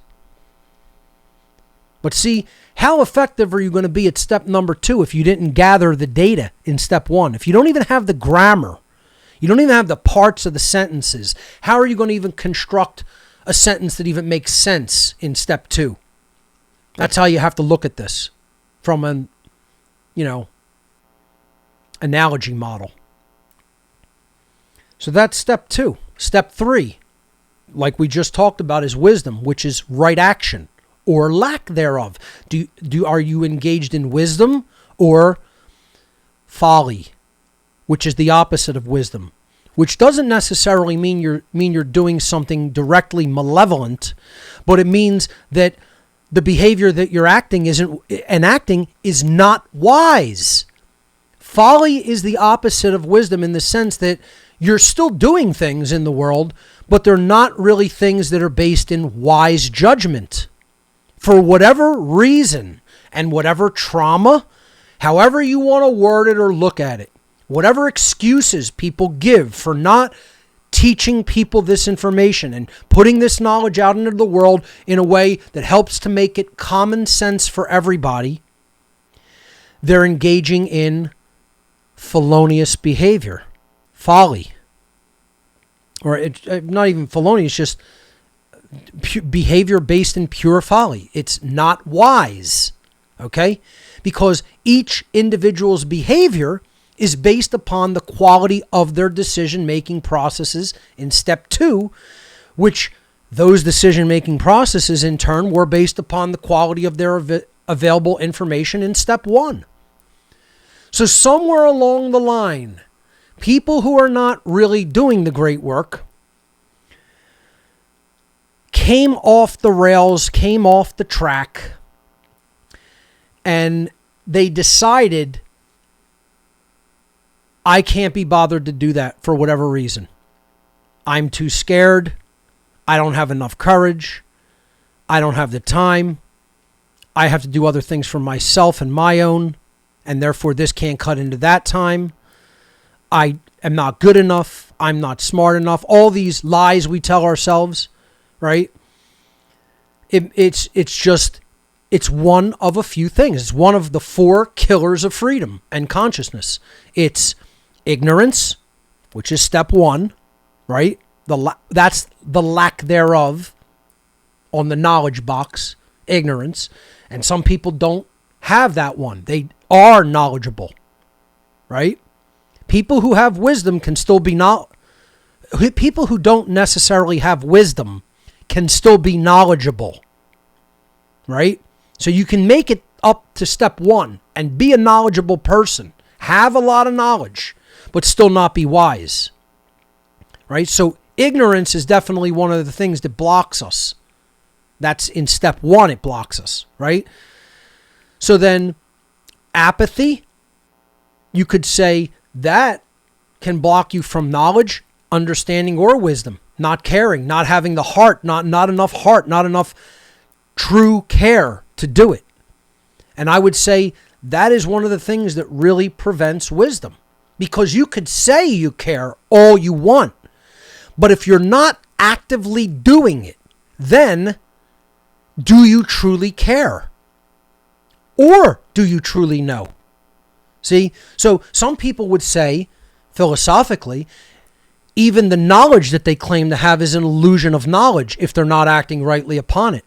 It certainly means they haven't come to a high enough level of care.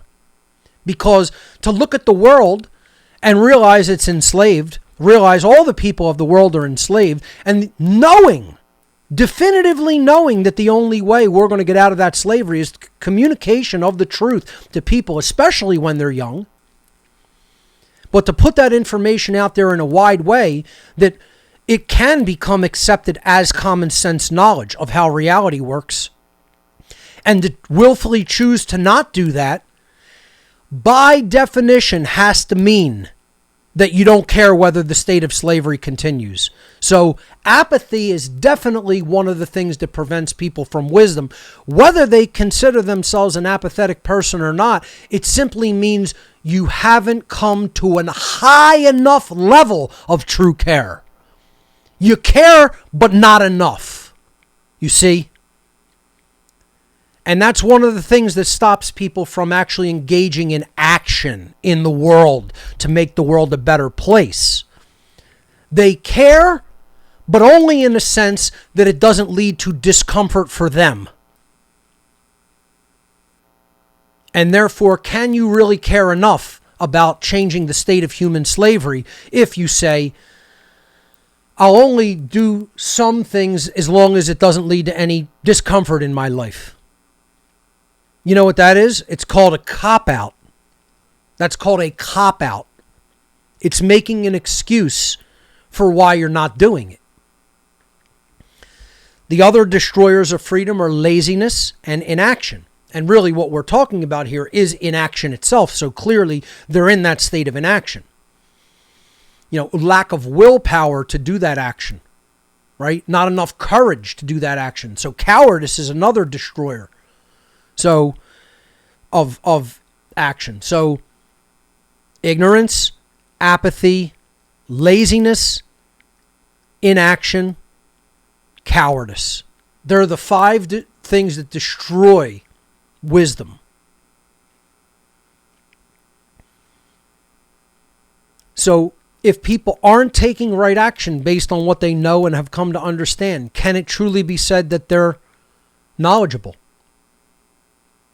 Isn't that a form of ignorance in and of itself? They're ignoring the importance of their own actions. See, this is what the philosopher from the East, Yang Ming, said. To know but not to do is not to know. It means there's only an illusion of knowledge or a claim of knowledge. Because to have true knowledge means you know that you have to act rightly in the world. And again, I'm not just talking about not harming someone. A lot of people think to act rightly in a time of slavery is just not to initiate harm. That would be true if all things were equal and tyranny wasn't taking place all over the world. Then right action would be as simple as not initiating harm,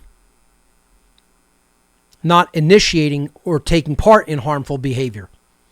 When tyranny is already entrenched, doing the right thing involves even more than just passively not doing harm. It means speaking out publicly to tell people this isn't right.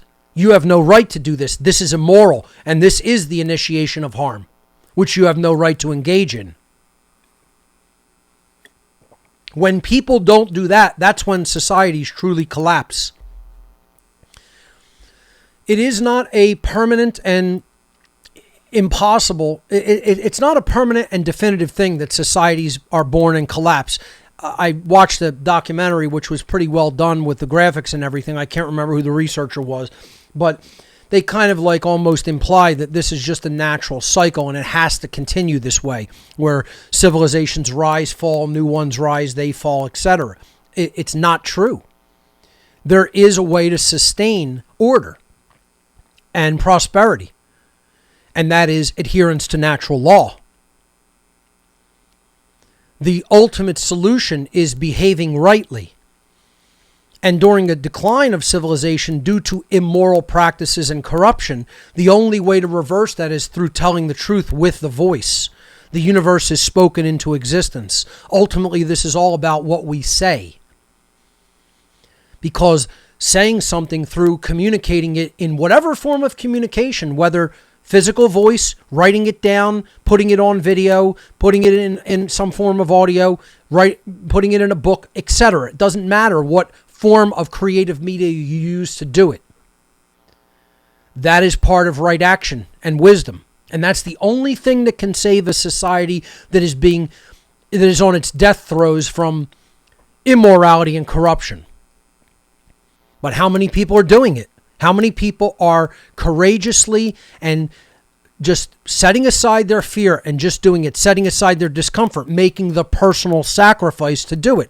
And how many people will give you one excuse or another of why they won't do it, which ultimately means they don't care enough. And again, you could say you care all you want, but all that ultimately matters is your behavior. The words coming out of your mouth about what you did or didn't do aren't going to matter when your soul gets judged, and it will be judged. There is judgment in the world. That's what justice is. Justice is the judgment of creation. That's why they're at the top and bottom of the macrocosmic tree of life when you lay the tarot cards out on the tree of life of the Kabbalah. Justice is at the Keter position at the top, and judgment is at the Malkuth position at the bottom of the tree. Who do you think, that's fucking accidental? That they're in positions 1 and 10? The beginning and the end, the Alpha and the Omega? You think that's accidental? That's why I know people still don't understand the tarot. They'll say that they understand it. They don't understand fucking shit about it. Again, we got to understand the difference between making a claim of saying you want something versus being willing to do what needs to be done to actually manifest it. And most people aren't even close to being there at all. Not even close. They'll say they want it out the ass all day long. Verbal diarrhea pouring out of their mouth. I want freedom. Hold on a minute. Let's bring in a guest here. Oh, I can't. I have to switch out to do that. Oh, I'm going to do it anyway. How about that? Let's make it happen. Let's force it. Let's force the issue. Here's what they look like. And it's really not funny. I shouldn't even make a joke about it, but they're like, yeah, I want freedom. Yeah, but you know what? I'm just too busy to create anything and put the word out to people. Or I'm just too cowardly to speak out, Or I just don't give a shit enough, you know what I mean? But I want freedom. I think I'm a wise person. I think I'm doing the right thing, but I want freedom, but don't ask me to do any of those things. And honestly, I can't even really laugh too much about it because it's really fucking sad. It's not that funny. It's actually very fucking sad. It's very unfortunate. To interject a little bit of sour, dark humor, that's about my speed with humor right now. But like I said, it's not really that fucking funny. It's kind of fucking pathetic, is what it is.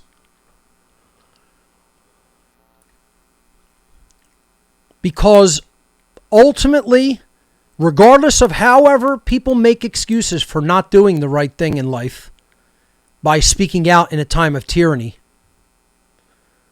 and putting the word out there through their creative efforts to try to get other people to understand what's really going on, that is what ultimately, those 3 steps at the bottom level of the trivium process in the world: knowledge, understanding, and wisdom.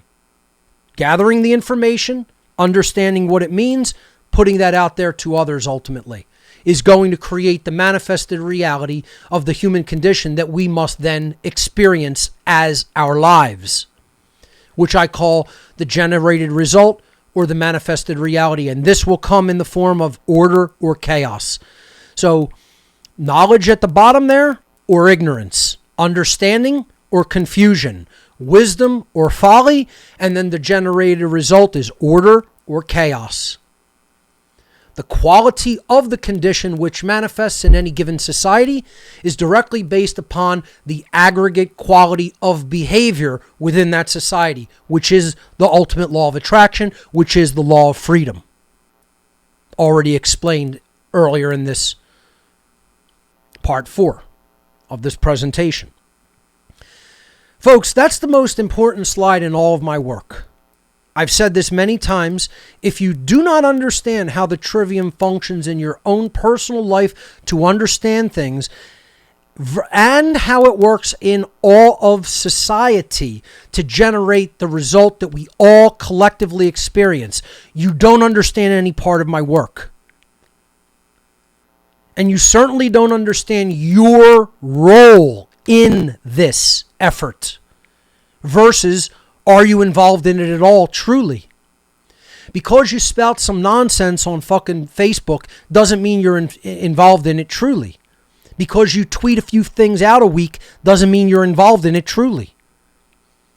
We are here to act as creators with a small c. Creation with a large C gave us a mind capable of understanding morality and then creating something to teach it to others in a time where most people don't understand what true and objective morality is. And then we want to make excuses for why we're not going to do that. And then we want to think in the next breath we're not going to be held to cosmic justice for that. You're in the way of cosmic justice, as Jordan Maxwell said repeatedly, when you're not involved in that process. You're standing in the way of cosmic justice. And you know what happens then? You're going to experience cosmic judgment. I need to make a presentation called Cosmic Justice and Cosmic Judgment. That's coming. That's a future presentation, which of course will be somewhat of a review of natural law, but I specifically want to speak to those things. Cosmic justice and cosmic judgment, especially, which is what I've said when I was interviewed on InfoWars by Alex Jones. He would ask me, what do you consider this time period that we're living in? I want to back up there. What would you consider the time period that as I rebuild this slide, what would you consider the time period that we're living in? And I said, it's cosmic judgment. We are living in the period that I call cosmic judgment. This is the great judgment of the souls of humanity on this planet during this incarnation of the human experience. And you know what we're doing? We are bombing out of the classroom.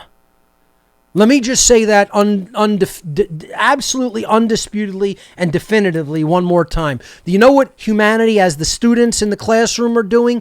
We are wickedly failing the class, and we are bombing the fuck out of the classroom. Because we don't understand what I built out in this slide, and we refuse to actually take the right actions necessary for reversing this condition of slavery that we are in. What God should have mercy on anyone like that? He should go in on them as hard as fucking possible. Because they're not worth anything more than getting something like that, than getting something even worse than what we already have. People don't deserve anything better than what we have. This is as good as we envisioned for ourselves. You know, and think about how fucking pathetic that is and how fucking sad that is. This is as good as humanity could envision reality for itself because of how this is as good as we could fucking behave in the world. And then we have people that say we deserve anything better, or they personally deserve anything better, when they haven't actually really truly acted the right way that is required, that is a personal and cosmic requirement of behavior to undo this condition. They don't deserve anything fucking better than this. They deserve infinitely worse. They're too fucking comfortable. Their lives are still too physically comfortable. They got to be taken even viciously and to an incredibly greater extent be taken out of their life of comfort and have nothing, no creature comfort at all. Then maybe they'll say, let me get off my fucking lazy fucking ass and do something. But as long as they stay on their lazy fucking ass and keep making excuses, enjoy the slavery you have, it's going to get worse. You think the whole corona bullshit was the end of it? It's going to get infinitely worse. It's going to get so bad they'll be roasting fucking infants in the street on spits. That's where it's going. You think sacrificing babies to Moloch in the Carthaginian society in the ancient world was as bad as it gets? It's going to degenerate into infinitely worse things than that because of people's inaction. Ultimately stemming from their apathy because they don't fucking care enough. Another thing of understanding the world of the occult and getting your head out from up your ass is understanding causality, which I've already briefly touched upon, that these people who are stuck in the fucking material plane, they're stuck in the realm of effects, they are stuck in materialism, they're stuck in scientism, they're atheists, etc. They're never understanding the why, and therefore they have no power. The plane of effects is the manifested realities which all were formed as a direct result of their causes. In other words, they're the be cause. That means they came into manifestation as a direct result of their causes. The cause that manifested them to be. That's what the word be cause means. There is no power here in the plane of effects. The ability to create change in the world does not come from matter. It comes from the realm of the mind. You cannot create change in the realm of effects. No power to create change lies here because our consciousness is trapped in the realm of matter. If your consciousness is trapped in the material, you have no power. This is the physical reality, identification with the physical only, worldly happenings. People, another anecdote I wanted to talk about is I constantly get emails from people Are you going to talk about what's going on in Ukraine? Are you going to talk about what's going on here and there and the other place and this place? And the answer is, I don't talk about worldly happenings here. I will allude to certain worldly happenings and psyops to get to the underlying causes of why fucking dumb, imbecilic, fucking baby, naive imbeciles believe in this shit and get all wrapped up in it. This is not a show about current events.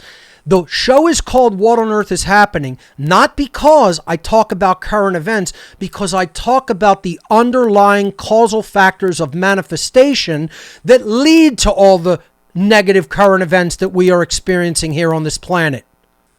I don't know how people haven't understood that by now, because I still get bombarded with messages and questions of, will you be talking about this, that, or the other thing, which are all like not, truly non-long-term important causal worldly happenings. Yeah, I understand a lot of people affected in the regions that things like this are taking place in. A lot of bad things are happening to their lives, but it's a psyop, McFly, and I'm not saying that doesn't mean a psyop will affect your lives. The people involved in, that were in the towers during 9/11 are dead, and it affected their lives and their families' lives. That's not the level that I mean, that it's a psyop on. I mean, doing these events that are mass murder rituals, ultimately, are simply there to lead people into a way of viewing the world and complying with the globalist and occultist agenda. That's what makes it a psyop. So the answer is, I don't get into just physical worldly happenings. If you look at almost every single aspect of every piece of work I've put out, it deals with human psychology. That's what an occultist is. Someone who has studied the occult like I have is a master psychologist that understands why people think the way they think, why they believe the things they believe, why they do the things they do.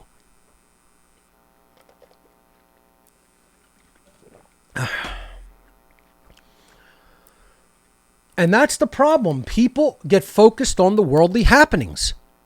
But what are these things? They're the results we've gotten up to this point in manifested reality. They are the manifested realities which formed because of or as a direct result of their causes in the plane of causality, which is the underlying foundation that is way underneath the plane of effects. That's why I physically set it up as being on top of it, as the plane of effects being on top of the plane of causality and the plane of causality being underneath the plane of effects as a foundation.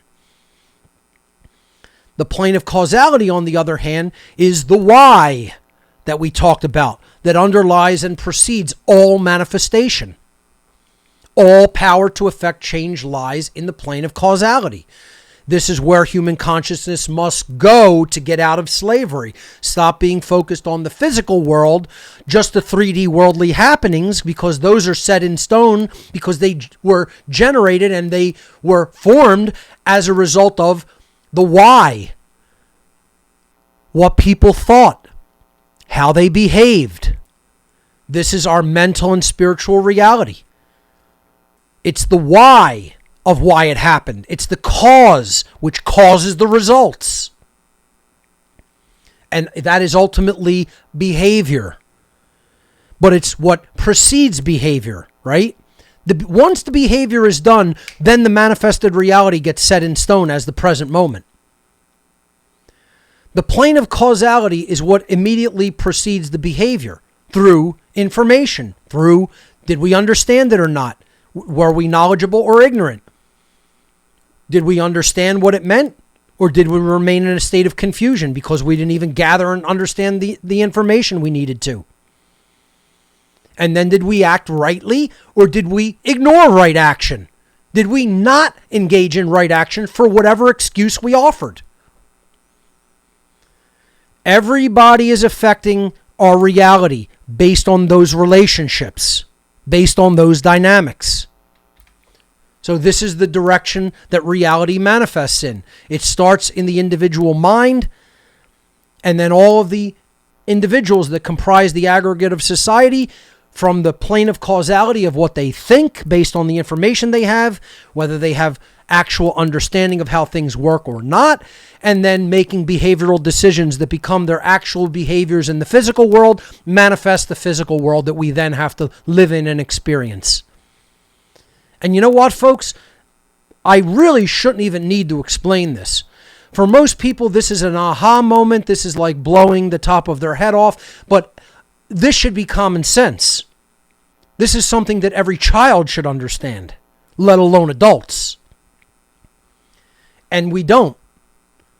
And that's why I'm bitter. And I'm not just bitter because people don't understand it. I'm bitter because I've been teaching it for fucking 15 years and they still don't understand it. And even people who say they understand it still aren't doing anything, which means they don't fucking understand it. If you understand it, you're acting on it. So in the next section, what I want to do is explain the entirety of this presentation that I've been giving, and in general, the human journey in consciousness, allegorically by the Great Pyramid's design. Many people will speculate that the Great Pyramid of Giza was a communications device. Some have said it was a tomb. Obviously, I don't believe that. Okay. Some have said that it was a marker of some type on the earth. Some speculate that it was a power center that generated electricity or other type of wireless power, and or even was a communicative device similar to an old cell tower of some kind that could send information wirelessly.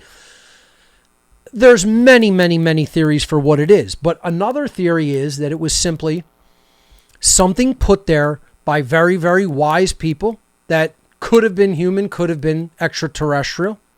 I leave speculation open that it might not have been a human endeavor. It possibly could have been. And we clearly don't truly know how it is built. A lot of people are speculating now the stones were somehow a concrete mixture and were poured in place. I don't know whether I accept that theory or not. I think perhaps it is possible some of them were. But that's been speculated recently. Regardless of what anybody thinks of the Great Pyramid itself from a physical point of view, I want to look at it from an allegorical point of view, and occult scholars have done this. I am not the creator of this, quote, theory, that the internals of the Great Pyramid actually represent life on Earth. And there is an occult decoding that one can do by looking at a cross-section that they knew we would have to have the technology to even explore the pyramid in such a way that we could create a visualized representation of the cross-section of the internal chambers and shafts of the Great Pyramid, so that we could, formulate this like side cross-sectional view, and then it becomes an allegorical representation of the soul's journey while it is in incarnation here on Earth. So I'm going to lay out a simple explanation because it really does relate to a lot of the concepts we've been talking about throughout this presentation of fake-ass anarchists. So when I build this out, I think it'll become clearer for those who might be thinking, what the hell is he talking about? When you see how it progresses and how this relates to the physical layout of this cross-sectional map, it'll become clear. So just bear with me as I build out the sections of this. So there's one entrance to the Great Pyramid on the outside if you don't consider the shafts, the vertical shafts that you see there on the left and right higher up. The only place that a human being could actually fit through is this entranceway on one of the sides. And technically, there's 8 sides to the pyramid. Many people don't know that. It is not a 4-sided structure. Each one of the sides is actually indented a little bit toward the center, and that forms actually 8 sides. which makes the construction even far more complicated geometrically. But going back to the allegory of decoding the Pyramid of Giza, the Great Pyramid of Giza, as an allegorical journey of human life and our journey in consciousness and in spirit while we're incarnated here in the flesh on earth. The entrance represents physical incarnation, coming into the dense world of matter, right? Into the stone, okay? Into the blocks representing a soul trap of sorts, or simply density. Far more dense than spirit, but here to teach a lesson for us to rediscover who we really are, to a rediscovery of our soul and our consciousness. So, birth puts us into the stone of the pyramid. We have actually entered the structure of matter, and that's incarnation or birth. Then, as we begin to live, we're immediately on a descending journey, because most people begin to identify physical life with matter and leave out the spirit and see things only from a materialistic, dense, lack of spirituality point of view. And that is why the passageway that you enter is an immediate descending passageway, meaning often right out of the birth canal, people are on a materialistic pathway in life, and they're on a descending journey in this plane of existence. So you could look at this entire passage starting with birth and going all the way to the subterranean chambers of the Great Pyramid of Giza as the pathway of materialism. Now, if you look at the fork that it takes with the ascending passageway, it is the left-hand path. If we were to turn this image onto its side, 90 degrees clockwise to the right, you would look at the descending passageway, okay, and the ascending passageway, that fork, as left and right passages, and the descending passageway of materialism and lack of true spirituality is the left-hand path, okay, at least when seen from this side of the pyramid. So, very interestingly, that pathway represents the left-hand path, materialism leading to Satanism. Continuing on, speaking of Satanism, the subterranean chambers and what they simply refer to in Egyptology as the pit is Satanism and slavery. This is the soul being crushed, being destroyed, you see, because it's under the ground. Now you're not even in the stone, you're buried, right? The soul is buried in the earth, right? You're not even above ground level at this point, because you could see the difference in color representing the stone versus where the actual plane of the earth is at in the cross-section construction of this structure, that you descend and descend and descend. Eventually you're in the ground already, meaning it's like a death of the spirit. And then you're in what they call the pit. And it's a deliberate name given to the place that's like a trap. It's a prison. Okay? And it's very difficult to make the ascent back to life, back to the rebirth of the spirit, the rebirth of the soul, by getting out of the physically dense materialistic structure of the pyramid. So that underground pit is representative of the satanic mindset of total materialism, the absence of spirituality completely to the point where one is, quote unquote, soul dead. And that is slavery. And that's the globalist, that's the dark occultist agenda. They want us deadened in our souls and in the permanent pit of Satanism and slavery here on earth, deep, deep, deep under the ground. And I mean that allegorically, buried. But people still being alive in that state of slavery and abject soul deadness. Then you will see there is, if you allow it to get to that point, there is this the very end of that journey is extinction and the process of total involution. And that's what we're really talking about. Soul deadness leading to really our species not evolving and being truly trapped in a permanent prison here for any souls that do continue to incarnate here. And that is the exact opposite of what creation wants. It wants freedom of expression. It wants freedom of form, to evolve into higher forms and more differentiated forms. That is what true evolution is, and the continuance of a species is all about. That's the opposite of involution, possibly even leading to extinction or something worse than extinction. Never being able to come out of that state of slavery. That's hell. That's hell on earth, which is rapidly being built. So if we don't want to end up there, we have to obviously take the ascending passageway. And the ascending passageway doesn't lead to higher level spirituality right away. That's later on. But it at least reverses the course at this low point of consciousness. It reverses the point of descending into materialism, and Satanism. So you see that escape shaft there. I think I do label that later on, but it represents a torturous ascent that is far more narrow and dangerous once you've let things descend into the point of Satanism and slavery. And that may be the point we have to take, that torturous journey upward, where, we're not even going back up the descending passageway. We'd have to take that escape shaft.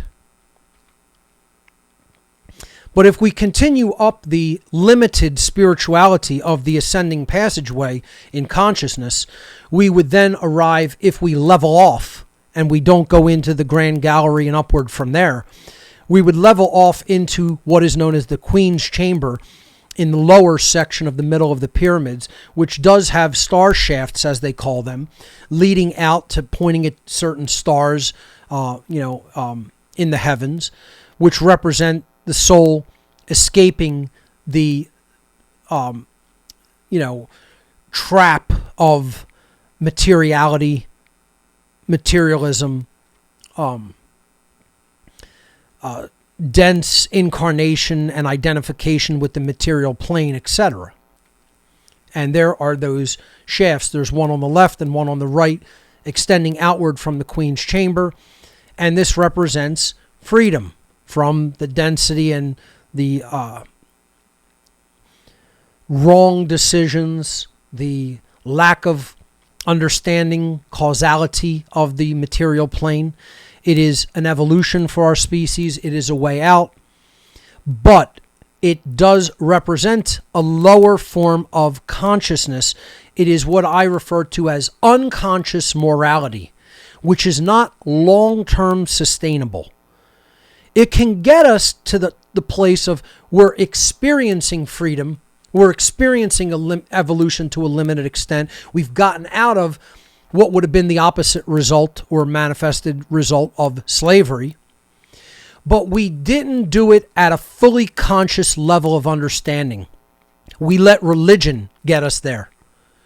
That's what the Queen's Chamber represents, is traditional forms of religion taught through moral allegory, where they're not decoded and demystified. The allegories aren't decoded and demystified, and people either just accept it on face value, accept what the alleged leaders of the religion who are supposed to be wiser than them tell them, and or they just accept the allegorical stories of their traditional religion on face value without ever truly decoding them properly from a moral point of view. So, can traditional religion help us to live moral lives? If we strip away all the bullshit and all of the cultural trappings that have grown up over the seed of truth that is contained within the heart of the traditional religions, possibly they could enable us to get there for a time.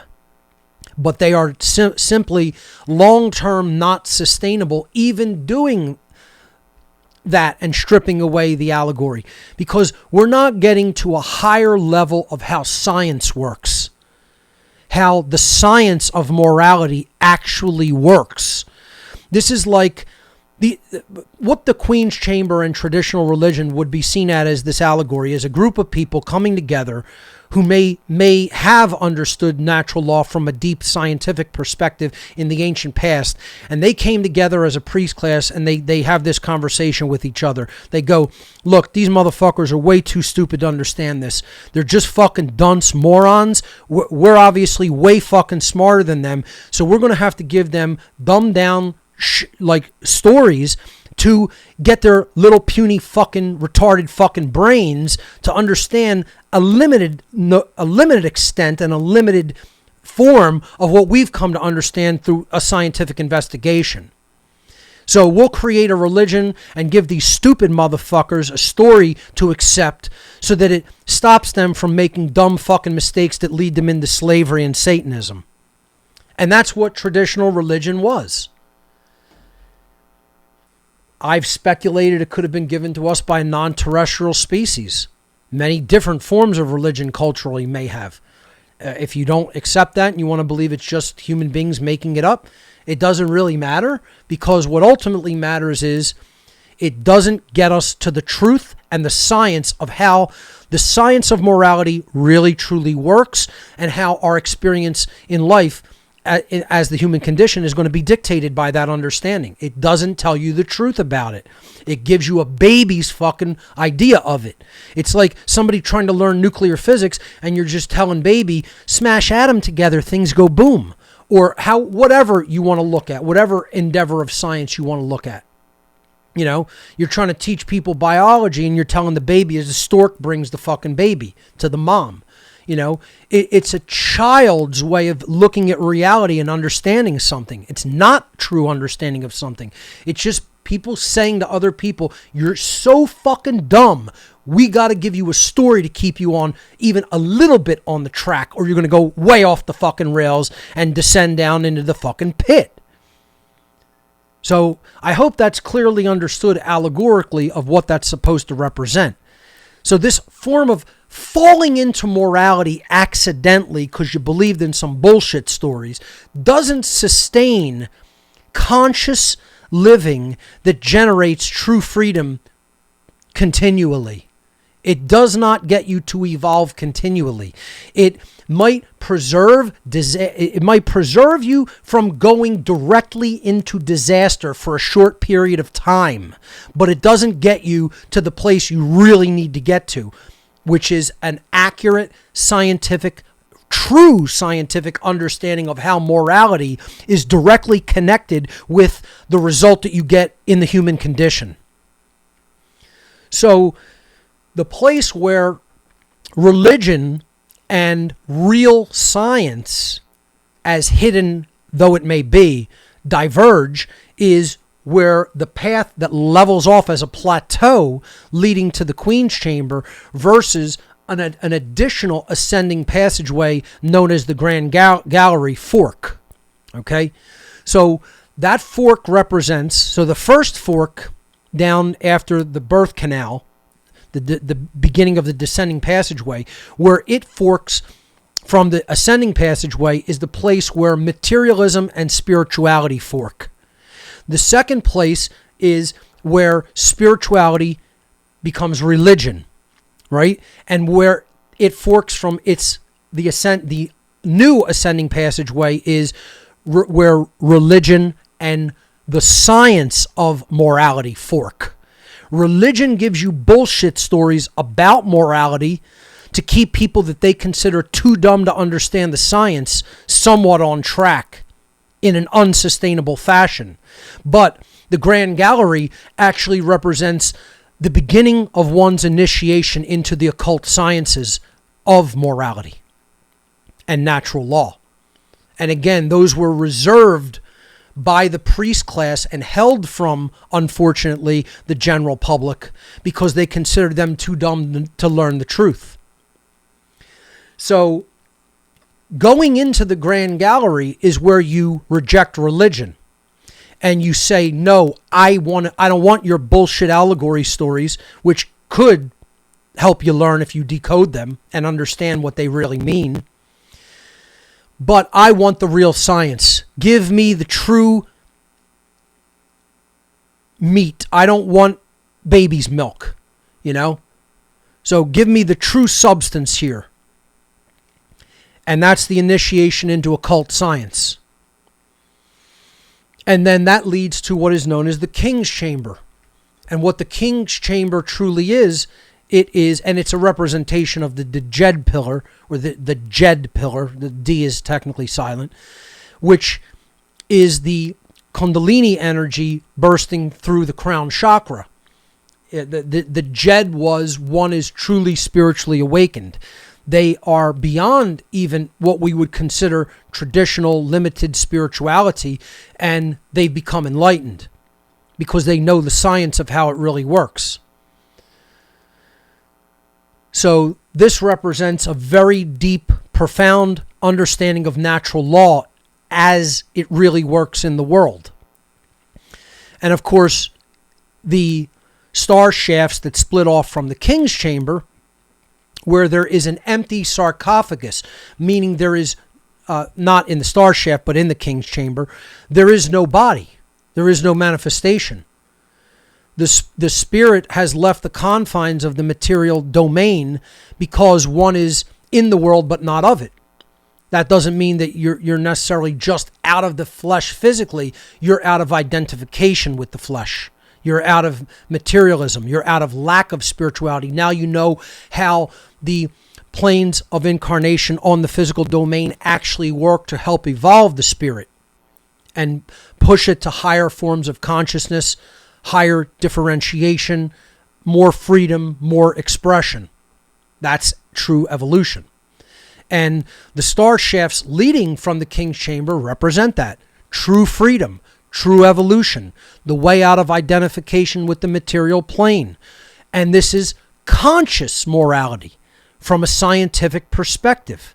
It's not accidental, unconscious, falling into the bullshit allegory story that the priest class gave us because they think we're too stupid to understand the real science. This is true conscious morality understood from a scientific perspective.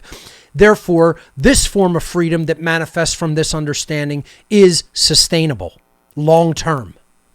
So if you understand this decoding, it's so brilliantly done and put together, and it represents something that is like the whole purpose in life. This is what to live a purpose-driven life really means. Not to fall for the things that are deep slides into more and more Satanism and slavery, but to continue to climb and ascend in a structure that is dense. And again, that escape shaft, which I alluded to earlier, is awakening via suffering and having to take a torturous climb in a very narrow shaft upward to even get to the point where you can make a choice between traditional religion and the understanding of the true occult sciences. You see, you only get to the beginning of that at the top of the first ascending passageway, before the Grand Gallery and before the leveling off chamber that leads to the Queen's Chamber. It doesn't even promise that you'll get directly to the King's Chamber, you see. It's just taking you to the second fork. So just think about that. And that's where I say we're at, right? We may not be at the extinction level point, but we're in that first box down at the bottom called the pit, which is Satanism and slavery. And even if we do start climbing upward, we're at the point where we've descended so far, our only option is going to be the escape shaft. And that's why I refer to this time period as cosmic judgment. And I say that most people are choosing what I call the way of maximum pain. The way of maximum pain is what we're choosing collectively in the aggregate together as the human species. And that is why even if people do awaken, it's probably going to be due to intense suffering. Intense suffering is what's probably going to lead people to awaken, not anything else. I'm just taking a look at how many slides are left. I probably will be able to wrap up today, and we'll do an all call-in show next week, and I'll take all of your calls and questions on Fake Ass Anarchists Revisited, 4-part series on the What on Earth is Happening podcast. So that'll be next week. But continuing, I think if you understand this brilliant allegory, it says so much, and it occultically decodes what our real purpose here in life is to do, which is to learn and grow in consciousness and free ourselves from the confines of a totally materially identified perspective of reality so that we can understand the true science of morality, of natural law, and we can create consciously together a state of sustainable freedom. So I think more than anything else, the pyramids were built to encode this message. How better to encode a message that can never be destroyed or censored? You want to talk about future-proofing a message. That's a way to do it. Okay? Regardless of who built it or how. See, this gets to the why, right? You could talk all day about who did it. You could talk all day about how they did it. But get to the why of why they did it. And this is probably the best why anybody has ever explained, certainly to me. And again, this is not my work directly. I may be explaining it somewhat even deeper than many people have in the past, but this is something that alternative Egyptologists and occultists have speculated that the pyramid may have been built to convey, the message that it may have been built to convey, and I would tend to agree. So let's move on. So let's wrap the whole presentation up by talking about why are there so many fake anarchists and factions and categories of fake anarchists. And my answer is the whole fake anarchist psyop is just that. It's one big psyop. Regardless of what false form of anarchy people want to latch onto, they were all put out there by the occult world, by the dark occultists of our world, by the think tanks, the influencers of humanity toward the negative, toward involution and stagnation, the occult orders, dark occult orders, intelligence agencies, and they create new religions for people to latch onto so that they don't come to an understanding of the truth. That's what religion is there for. It is there to prevent the emergence of the understanding of how things really do work. And that is what the creation of all these fake hyphenated forms of anarchy are all there to do. It's one large psyop. It's a psyop, McFly. Hello, McFly. It's a psyop. It's a psyop, McFly. We need that t-shirt. I'm going to get it done. I'm going to make something akin to that. It'll get out there soon when I put in a new t-shirt order. It'll be a fun one. Probably just a novelty one that I won't keep on, forever. It'll be a limited edition run. Okay, so, but that's what this all is. This is part of psychological warfare. Psychological warfare, also called psyops, is a military term used to describe any action which is practiced mainly by psychological methods. This isn't phys war, as they call it, or physical war. This is psi war. Psyops have the main goal of evoking a planned psychological reaction in those against whom it is employed. So this is a warfare technique to weaken your enemy through their mind, not attacking their body. The many forms of fake-ass anarchism, so-called in double quotes there, comprise one huge psyop that is being perpetrated against the people of our world. So again, as I said, I'm going to revisit this topic of psyops soon on the podcast. But this is an introduction to it, right? Fake Ass Anarchist is the first series of shows or podcasts on PSYOPs. This is what I'm starting with. Then we're going to explore other PSYOPs at some future point, probably this season. So it is also perpetrated against the fake ass anarchists themselves, as many of them are not, I should say perpetrated by the fake anarchists themselves, as many of them are not knowingly malicious. Yeah. Many forms of fake ass anarchism comprise a huge psyop that is being perpetrated against the people of our world. It is also perpetrated so I should say against the people of our world by dark occultists. It's a little unclear how I worded this on the slide. It's okay. It still gets the message across. But to clarify it, what I'm saying is the real occult manipulators put out the PSYOP. Other people then continue putting the PSYOP out themselves. Okay? So the PSYOP is perpetuated not only by the social engineers, the occult think tanks, the occult the dark occultists themselves, but it's then repeated and put out there by these people who have latched onto the fake religion that they've been given by the higher-ups in the occult world, conducting the actual military PSYOP operation upon them, and then they continue the PSYOP against others, so it becomes a machine operation that just perpetuates itself. It's a virus, okay, that perpetuates itself.